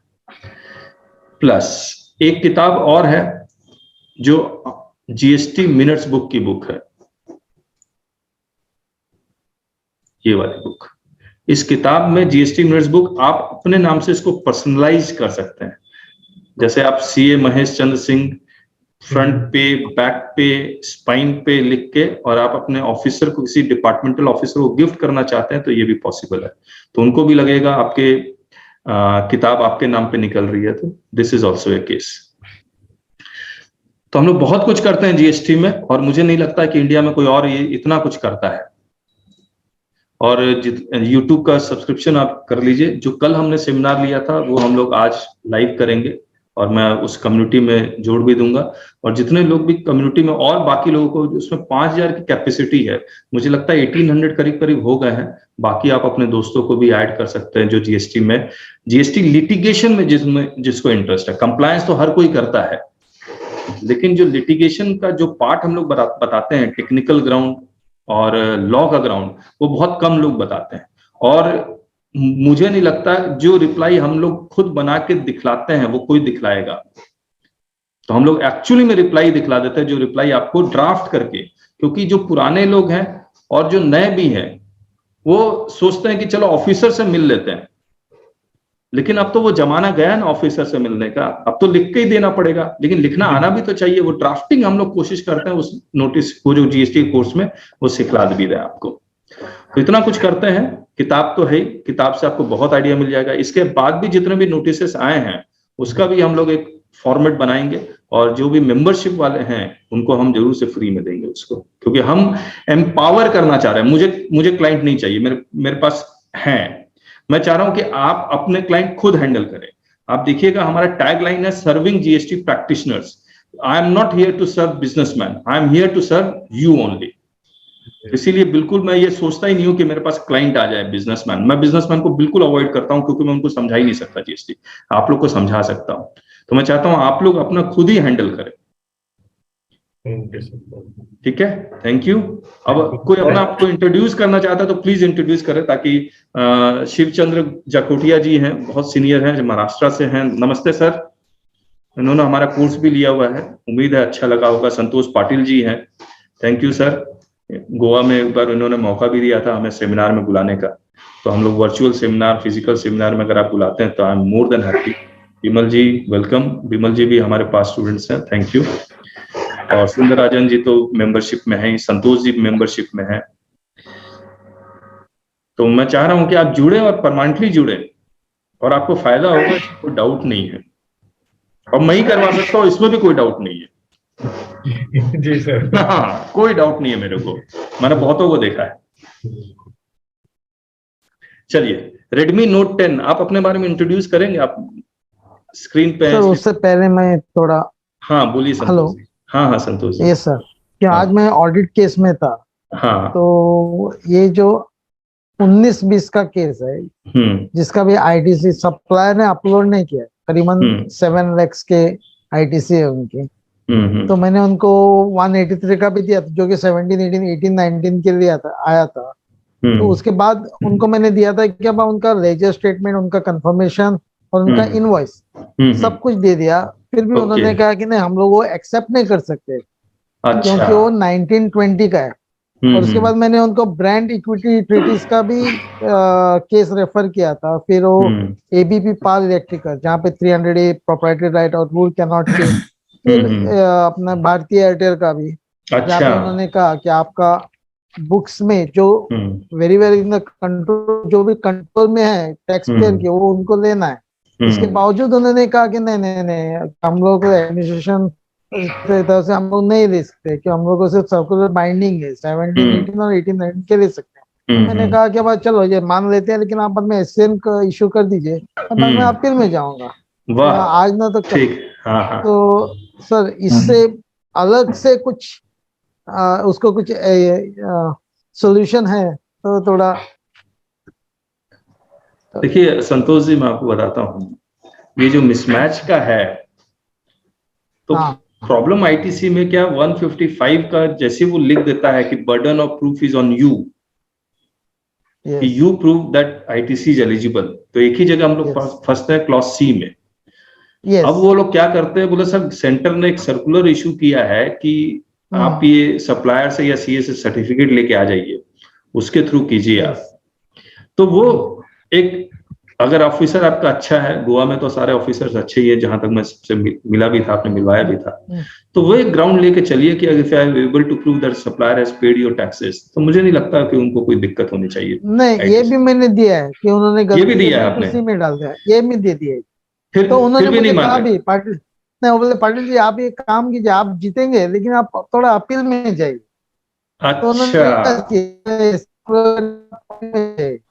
तो उनका नोटिस में गलतियां निकाल लीजिए, अब क्या करें, नोटिस भेजिएगा, गलती निकालते हैं उसके टेक्निकल ग्राउंड पे। मुझे ऐसा लग रहा है सर, एक मैं फ्रैंक ओपिनियन देता हूँ कि जैसे मैंने आपने बुक पढ़ा है, इसलिए मुझे लगता है कि मैं आपको पे करना है मुझे, और क्योंकि मुझे जो भी फायदा हुआ है, बहुत सारा फायदा हो गया आपके क्लासेस से और इससे, और सबको मैं बोलूंगा यहाँ पे आपको विथ लॉ, विथ सब कुछ जो चाहिए वो पॉइंट टू पॉइंट मिलता है आपके साथ जुड़े होने से।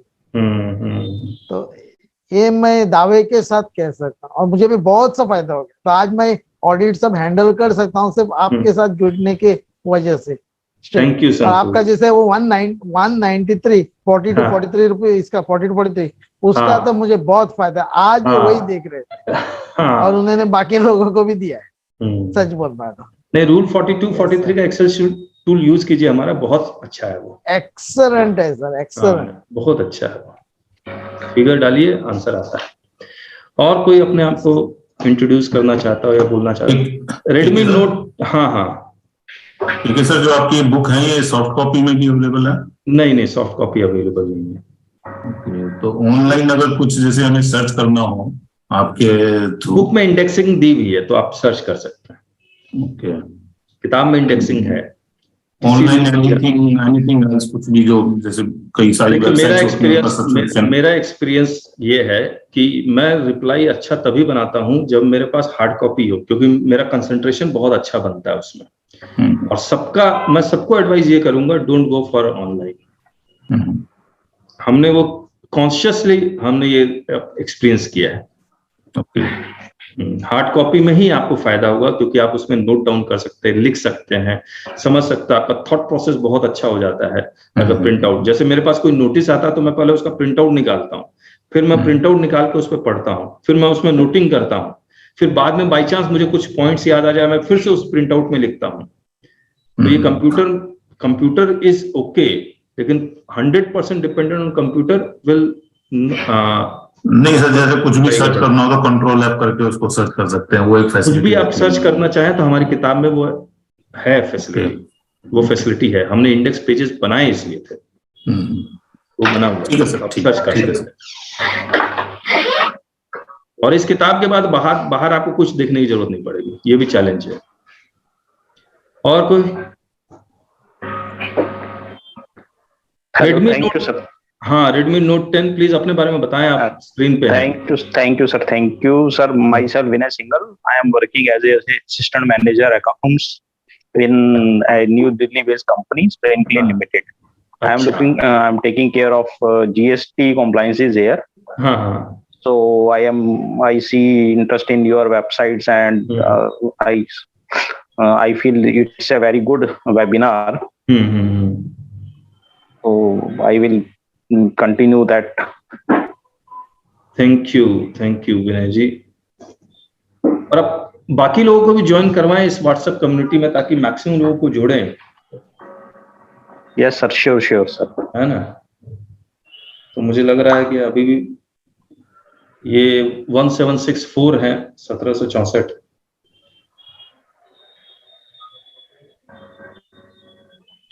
सर, हाँ बताइए सर। मेरा वीडियो में वर्क नहीं कर रहा कैमरा इसका। अच्छा बताइए। जय अपने बारे में बता दीजिए थोड़ा सा। सर जय गुरीसरिया हूँ, मैं टैक्स प्रैक्टिस करता हूँ कोलकाता में। कलकत्ता में है आप? ओके। जी बिल्कुल सर। सर एक्चुअली कुछ क्लाइंट्स का मेरे को देखने में आया कि लाइक GSTR 1 फाइल कर रहे हैं, but like in the period of 17, 18, 18, 19, 19, 20 basically, कि सप्लायर GSTR 1 फाइल कर रहे हैं, उसमें उन्होंने सारे बिल्स वगैरह दिखा दिए, बट उन्होंने सब GSTR 3 भी जो फाइल किया सब नील फाइल किया है। तो इस केस में सर ये तो बहुत ज्यादा चांसेस है कि बाद में नोटिस आएंगी 100%, हर हालत में आएगा। और सप्लायर का भी सर गलती ये नहीं है, क्योंकि वहाँ यहाँ पर जो पहले जो वैट प्रैक्टिस करते थे, जो डिपार्टमेंट जाकर के सेटलमेंट वाले स्कीम में रहते थे, रिमोट एरिया काफी सारे जहाँ पर छोटे छोटे वेंडर से सप्लायर है जो कंपनी को सप्लाई करते हैं, तो उनके संग दिक्कत क्या हुई, उन्होंने दिया कि भाई टैक्स का 50,000 रुपया सपोज करिए टैक्स बनता है, वो बोलते हैं हमको 20,000 रुपया दीजिए, हम डिपार्टमेंट सेटल कर दिए, उन्हें पता नहीं है। इस तरह करके काफी लंबा टाइम तक चलता रहा। जब वेंडर से जब मेरी कांटेक्ट हुई, तो फिर मैंने जब बात किया, तब मुझे लगा कुछ गड़बड़। तब मैंने जब डॉक्यूमेंट्स मंगाए सारे, तब मैं देख रहा हूँ कि मैं एक जन के संग नहीं, मैंने 7-8 का मैंने फाइल देखा इस तरह का। 1 फाइल कर रहे हैं, 1 में सब चीज दिखा रहे हैं, बट 3B is 0। ठीक है, एक केस में हैंडल कर रहा हूँ जिसमें 3.5 करोड़ रुपए की लायबिलिटी है 1 वर्सेस 3B की, लेकिन आपको पे करना पड़ेगा। 1 वर्सेस 3B को लाइटली मत लीजिएगा। तो मैंने सप्लाई बायर को तो उस हिसाब से गाइड किया है, but supplier is in the sense like कि 20,000 रुपया करके हर महीने अगर सपोज के रफली का रहता लाइबिलिटी, तो मैं पे कर देता। अब मैं 10 लाख रुपए एक साथ कहाँ से पे करूँ? नहीं, वो ठीक बात है। अभी तो इंतजार कीजिए, जितना धीरे धीरे हो सकता कर लीजिए। नोटिस आएगा देन उसके बारे में सोचिएगा, क्योंकि सेल्फ असेसमेंट लाइबिलिटी की इंस्टॉलमेंट भी नहीं बना सकता कमिश्नर।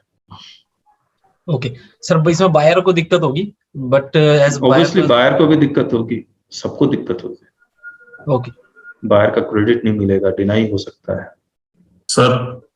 हाँ थैंक यू सर।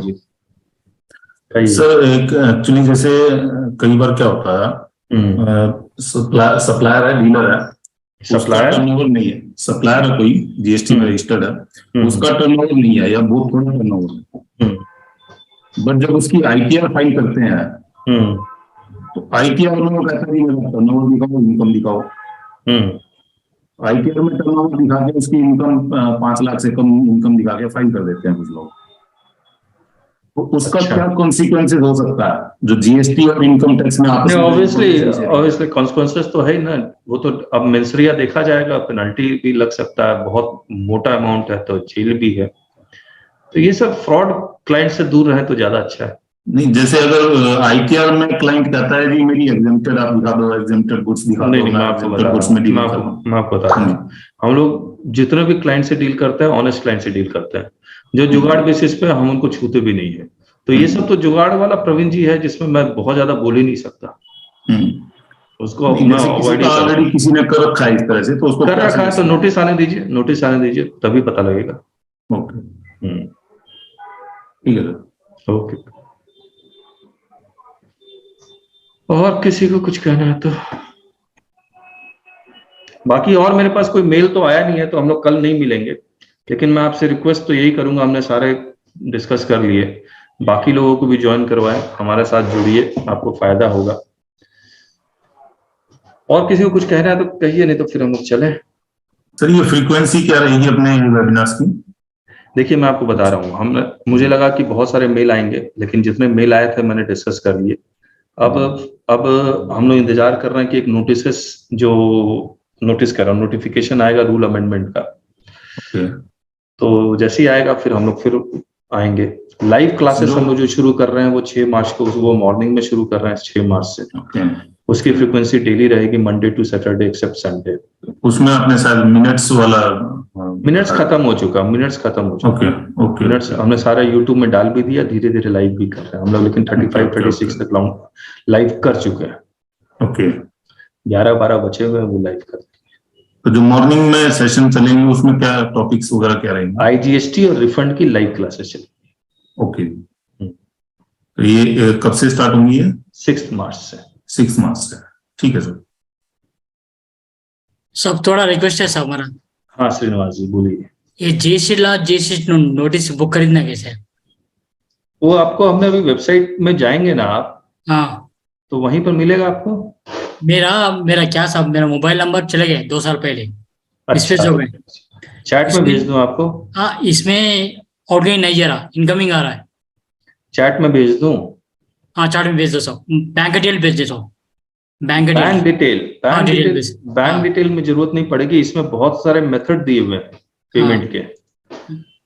तो इसमें internet, debit card, credit card, UPI सब कुछ दिया हुआ है। हाँ ये सब दिया हुआ है इसमें। जब जाएंगे, मैंने एक भेजा है सॉरी, आपको मिल जाएगा, मैंने भेज दिया है चैट में। सो मोबाइल में नहीं यार साहब, मोबाइल में आउटगोइंग नहीं है, आउटगोइंग फीचर नहीं है। नहीं, मैंने आपको अभी चैट में भेजा है, जूम के चैट में। ठीक है सर। हाँ ना, या फिर कंप्यूटर में taxbykk.com लिखिएगा तो हो जाएगा। संतोष जी कहिए, अनम्यूट कर लीजिए संतोष जी। हाँ नमस्कार जी। नमस्ते, कहाँ से हैं आप? मैं रांची से हूँ, सीए प्रैक्टिस में। अच्छा, रांची से हैं, गुड। बताइए संतोष जी। एक केस आया हुआ है, मैं जानना चाहता हूँ। एक आयरन एंड स्टील इंडस्ट्री है, उसमें क्या हुआ है कि उन्होंने कुछ कंपनीज को बिलिंग किया तो उनके यहाँ से रिफंड आया। एक मिनट मुझे लिखने दीजिए, आप क्या कह रहे हैं? आयरन एंड स्टील इंडस्ट्री, इसने बिलिंग किया। स्पंज आयरन की प्लांट है। हाँ उसने नीचे अपने बिलिंग किया कस्टमर्स को, तो कुछ गुड्स रिटर्न आए। अच्छा, जिनका क्रेडिट नोट सामने वाले ने दिया। किसने दिया? हमने दिया। हाँ ठीक है। हाँ, या उसने डेबिट नोट रेज किया, व्हाटएवर। नहीं ऐसा नहीं हो सकता, जो इनवॉइस इशू करेगा वही इशू करेगा। अच्छा, तो उसमें क्या हुआ कि क्लाइंट ने गलती क्या की, आईटीसी ले लिया उस पे जो माल अगला लौटा है, तो 2A और 3B में डिफरेंस आ गया है। एक मिनट, किसने आईटीसी लिया? आईटीसी इसी ने, आयरन जी से, हमारे क्लाइंट ने। किसके बेसिस पे? वो जो माल लौटाया उसने। तो इसने इनवॉइस इशू किया होगा फिर? Invoice issue, proper invoice issue नहीं किया। तो क्या इशू किया? जस्ट क्रेडिट नोट इशू किया। नहीं, ये तो क्रेडिट नोट इशू नहीं करेगा। हमने किया, उन्होंने डेबिट नोट इशू किया था। लेकिन एक मिनट रुकिए, एक मिनट संतोष जी, मैं पूरी तरह से कंफ्यूज हो चुका हूँ। ये जो क्रेडिट नोट है, ये credit note financial credit note था या जीएसटी क्रेडिट नोट था? फाइनेंशियल क्रेडिट नोट था हाँ, जिसमें ये ठीक है, ये फाइनेंशियल क्रेडिट नोट इशू किया, ठीक बात है। इसने डेबिट नोट इशू किया, ठीक यही कह रहे हैं आप? जी। और इनवॉइस इशू नहीं किया, ठीक है, कोई बात नहीं, आगे। अब उसी बेसिस पे इन्होंने इनपुट ले लिया, ठीक है। परचेज नहीं था, गुड्स रिटर्न था उसके, लेकिन वो ले लिया, इनपुट ले लिया। हाँ, लेकिन मिलना भी तो चाहिए अपलोड। हाँ, मिलना चाहिए, क्योंकि अपलोड तो किया नहीं उसने। अच्छा, इसने डेबिट नोट अपलोड नहीं किया? नहीं किया। ओके। अब वो डिफरेंसेस आ गए हैं। किस फाइनेंशियल ईयर का है ये? 17-18, 18-19, 19-20 तीनों साल का है, लेकिन मेनली 17-18, 18-19 ज्यादा है। हाँ, तो ये तो फाइट किया जा सकता है। तो ये डेबिट नोट के बेसिस पे कर सकते हैं। हाँ, थोड़ा सा दिक्कत तो है, बट मतलब आप मुझे डॉक्यूमेंट ये सब दिखलाएंगे तभी मैं बता पाऊंगा परफेक्ट। फिलहाल जितना कुछ बता रहे हैं उसके बेसिस पे we can fight. Correct records तो ये होता कि सेल की जो लायबिलिटी वो कम होनी चाहिए थे, यहाँ पे उल्टा उन्होंने नहीं, उल्टा नहीं है, इसका तो सर्कुलर ही है जी। सर्कुलर में या तो ये क्रेडिट नोट इशू कर देता जी, या फिर ये इनवॉइस इशू कर देता। अच्छा, तो इसने इनवॉइस के लिए डेबिट नोट इशू किया है, तो ये डेबिट नोट अगर इनवॉइस के सारे कंडीशन को सेटिस्फाई करता है जी, रूल 46 के, तो ठीक है, पॉसिबल है, क्योंकि इसने तो टैक्स दिया ही होगा जी। मतलब दिखलाइएगा तब और मैं परफेक्ट बता पाऊंगा। फिलहाल तो लग रहा कि कर सकता है। और कोई? सर एक क्वेरी थी।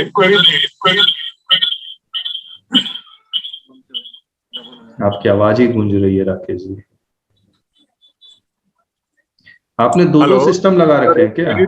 हाँ, बोलिए। जीएसटी के ऑडिट के लिए जो नोटिस लेटर भेजते हैं उन लोग के अंदर में उनको जो ऑथराइजेशन होता है ऑडिट कंडक्ट करने के लिए, उसकी कॉपी देनी जरूरी है कि नहीं है सर? ADT 01 is authorization. हाँ, ADT 01 ही तो ऑथराइजेशन है।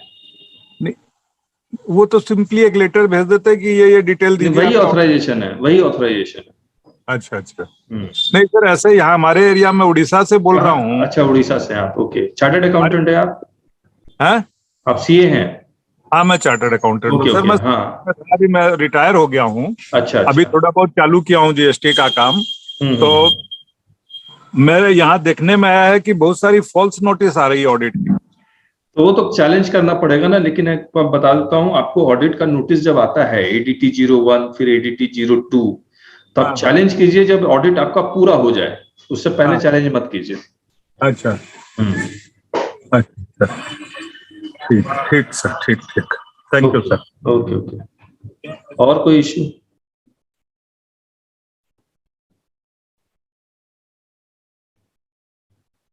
संतोष जी, मैं बोकारो से हूँ।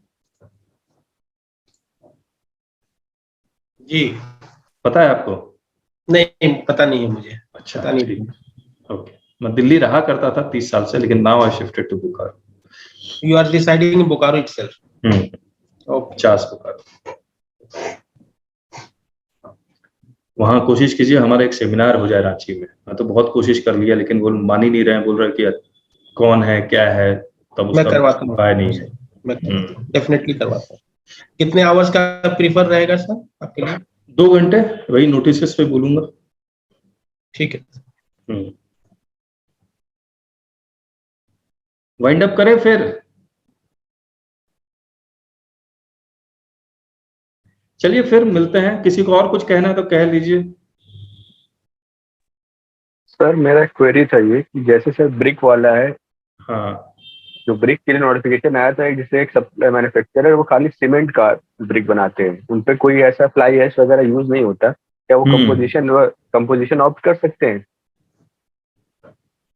HSN कोड 6810 पड़ता है, ये आर्टिकल ऑफ सीमेंट, इसमें कोई अलग से फ्लाई ऐश वगैरह नहीं यूज है।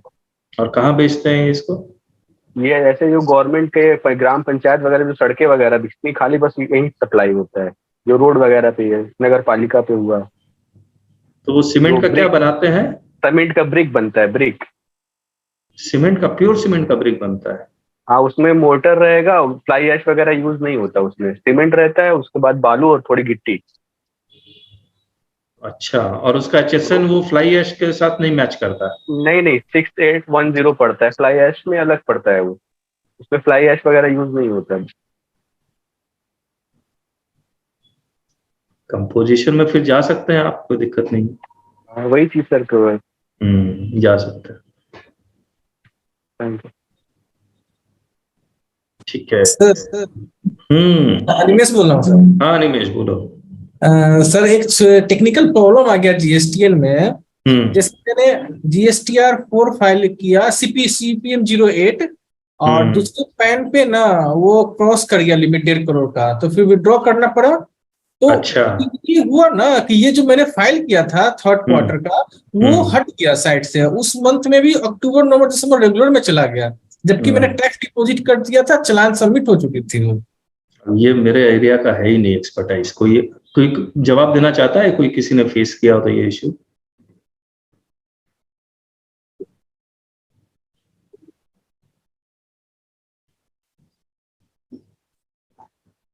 बाकी ग्रुप में पूछो जहां पर बाकी लोग हैं। संतोष जी तो चले गए, संतोष पाटिल जी ये सब, तो वही बता पाएंगे क्या इश्यू है। ठीक है, ठीक है सर, फिर मॉर्निंग में हम लोग आएंगे ना 6 तारीख से, तो फिर उसको डिस्कस करते हैं, क्योंकि इसमें ना क्या मेरा पेनल्टी कैलकुलेट करने लगा वो, जबकि मैंने ड्यू डेट से पहले CP उसका कर दिया था क्वार्टरली रिटर्न फाइल जनवरी में।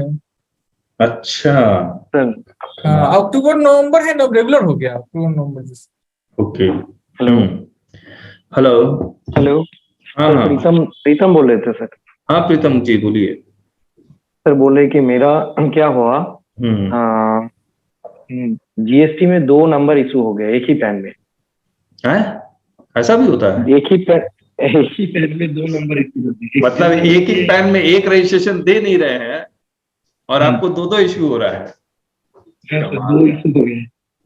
एक स्टेट में किए है, एक सेंट्रल में किए, और एक जुरिडिक्शन सेंट्रल में डाल दिया, एक स्टेट में डाल दिया। क्या किए थे, पार्टी ने एक बार अप्लाई किए थे, तब उसका क्लैरिफिकेशन आए थे, वो भी सबमिट कर दिए थे, वो हमको नहीं बताए थे। इसके बाद फिर से हमने अप्लाई किए। अच्छा, दोनों में बिजनेस शुरू कर दिया क्या? नहीं, बिजनेस हमने पार्टी को नंबर नहीं दिया हुआ है। एक को कैंसिलेशन के लिए अप्लाई कर दीजिए, स्टेट वाला कैंसिलेशन के लिए अप्लाई कर दीजिए, या फिर मतलब सोचने दीजिए मुझे, क्योंकि है ना कैंसिलेशन के लिए फिर बोलेगा 10 भरो, ये भरो, वो भरो, उन्हीं का गलती कीजिए। दिखाइएगा क्या कैसे हुआ, ये कमाल है। ठीक है सर। ठीक ओके। और कुछ?